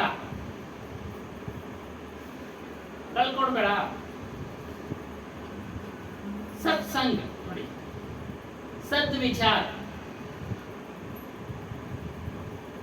ಸತ್ಯ ಸಾಧನ, ಸತ್ಸಾಧನ ಅಂದ್ರೆ ಸತ್ಯದ ಮಾರ್ಗದ ಕಡೆಗೆ ಹೋಗೋದು. ಇವುಗಳನ್ನ ನೀನು ಆಚರಣೆ ಮಾಡುವಂತನಾಗೋ, ನಿನ್ನ ಕಲ್ಯಾಣವನ್ನ ನೀನೇ ಮಾಡ್ಕೊಳ್ಬೇಕು, ಬೇರೆ ಯಾರೂ ಮಾಡಲಿಕ್ಕೆ ಸಾಧ್ಯ ಇಲ್ಲ. ಯಾವ ಬ್ರಹ್ಮನೂ ಮಾಡಕ್ ಸಾಧ್ಯ ಇಲ್ಲ, ಯಾವ ವಿಷ್ಣುನೂ ಮಾಡಕ್ ಸಾಧ್ಯ ಇಲ್ಲ, ಯಾರೂ ಮಾಡಲಿಕ್ಕೆ ಸಾಧ್ಯ ಇಲ್ಲ. ಅವರು ಯಾರೋ ಒಬ್ರು ಮಗ, ಕೈವಾರ ಸತ್ಯ ಪುರುಷ, ಪರಬ್ರಹ್ಮನ ಮಗ, ಮಕ್ಕಳವರೆಲ್ಲ ಯಾರು? ಬ್ರಹ್ಮ ವಿಷ್ಣು ಇವರೆಲ್ಲ ಪರಬ್ರಹ್ಮ ತ್ರಿಮೂರ್ತಿಗಳ ಜನನ, ಅವರೆಲ್ಲ ಯಾರೋ ಒಬ್ರು ಮಕ್ಕಳು, ಯಾರೋ ವ್ಯಕ್ತಿ. ಹಾಗೆ ಅವರು ಏನು ಸೃಷ್ಟಿಯಾಗಿಲ್ಲ ದೇಹ. ಅವರ ಆತ್ಮರನ್ನು ಅಮರ, ನಿನ್ನ ಆತ್ಮರನು, ನಿಮ್ಮ ಆತ್ಮನು ಅಮರ. ನೋಡಿ, ಬ್ರಹ್ಮ ವಿಷ್ಣು ಮಹೇಶ್ವರರು ಒಂದೇ ದೈವವೆನಿಸಿದ ಪರಬ್ರಹ್ಮನಿಂದ ಹುಟ್ಟಿ ಬಂದವರು. ಹುಟ್ಟಿ ಬಂದ ಕಾರಣ ಕಾರ್ಯನಿಮಿತ್ತ ದೈವಗಳಾಗಿದ್ದರು ಅಷ್ಟೇ, ಕಾರ್ಯನಿಮಿತ್ತ. ಹಾಗಾಗಿ ನಮ್ಮ ಸ್ವರೂಪವೇ ನಿಜವಾದ ದೇವರು, ನಮ್ಮ ಅರಿವೇ ನಿಜವಾದ ದೇವರು. ಅರಿವಿಲ್ಲದೆ ಇದೆ ಕೆಲಸ ಕೆಟ್ಟೋಗ್ಬಿಟ್ಟಾಗ ನಮ್ಮನೇನಂತ ಹೇಳ್ತಾರೆ, ಅರಿವಿಲ್ಲೇನೋ ನಿನ್ಗೆ ಅಂತ, ಜ್ಞಾನ ಇಲ್ಲವೇನೋ ನಿನ್ಗೆ. ಅರಿವೇ ದೇವರು. ಅದರ ಸ್ಥಾನ ಯಾವುದು? ಪ್ರಶ್ನೋತ್ತರದಲ್ಲಿ ಬರುತ್ತೆ. ಅದೇ ಸ್ಥಾನ, ಬೇರೆ ಎಲ್ಲೂ ಸ್ಥಾನ ಇಲ್ಲ. ಯಾವುದ್ರ ಮೂಲಕ ನೀವು ಅರಿತಾ ಇದೀವೋ ಎಲ್ಲವನ್ನ, ಅದೇ ಸ್ಥಾನ. ಇದು ನಿಜವಾದ ಜ್ಞಾನ, ಸತ್ಯವಾದ ಜ್ಞಾನ. ಪಾರಕ್ ಅಂತ ಹೇಳ್ತಾರೆ, ಸತ್ಯನಾಮ ಅಂತ ಹೇಳ್ತಾರೆ, ಚೈತನ್ಯ ಅಂತ ಹೇಳ್ತಾರೆ. ಇದನ್ನ ತಿಳಿಯಿರಿ. ಈ ಮಾನವ ಜನ್ಮ ಬಂದಿದೆ, ತಿಳಿಯಿರಿ. ಕೃತಾರ್ಥರಾಗಿ ಧನ್ಯರಾಗಿ ಮುಕ್ತಿಯನ್ನು ಹೊಂದುವಿರಿ ಖಂಡಿತವಾಗ್ಲೂ. ಎಳ್ಳಷ್ಟು ಸಂಶಯ ಇಲ್ಲ ಸ್ವಾಮಿ. ಇದನ್ನು ಪಾಲನೆ ಮಾಡಿದ್ರೆ ನಮಗೆ ಗೊತ್ತಾಗ್ಬಿಡ್ತಿದೆ ಆಟೋಮೆಟಿಕಲಿ. ಇದೆಲ್ಲ ಗೊತ್ತಾಗ್ಬಿಟ್ಟಿದೆ, ಸ್ವಲ್ಪ ಗೊತ್ತಾಗ್ಬಿಟ್ಟಿದೆ.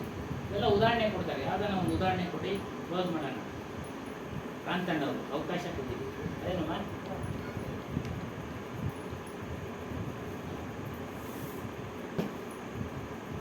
ನಾನೇ ಮಾತಾಡಿದ್ರೆ ಹೆಂಗೆ? ಸ್ವಲ್ಪ ಮಾತಾಡಿದ್ದೀವಿ. ಅವಕಾಶ ಕೊಟ್ಟಾಗಾದ್ರೂ ಮಾತಾಡಿ. ನಮ್ಮ ಉದ್ದೇಶ ಏನು ಅಂದ್ರೆ ನಾವಿಲ್ಲದೆ ಇದ್ದಾಗ ಇವ್ರು ಮಾಡಬೇಕು.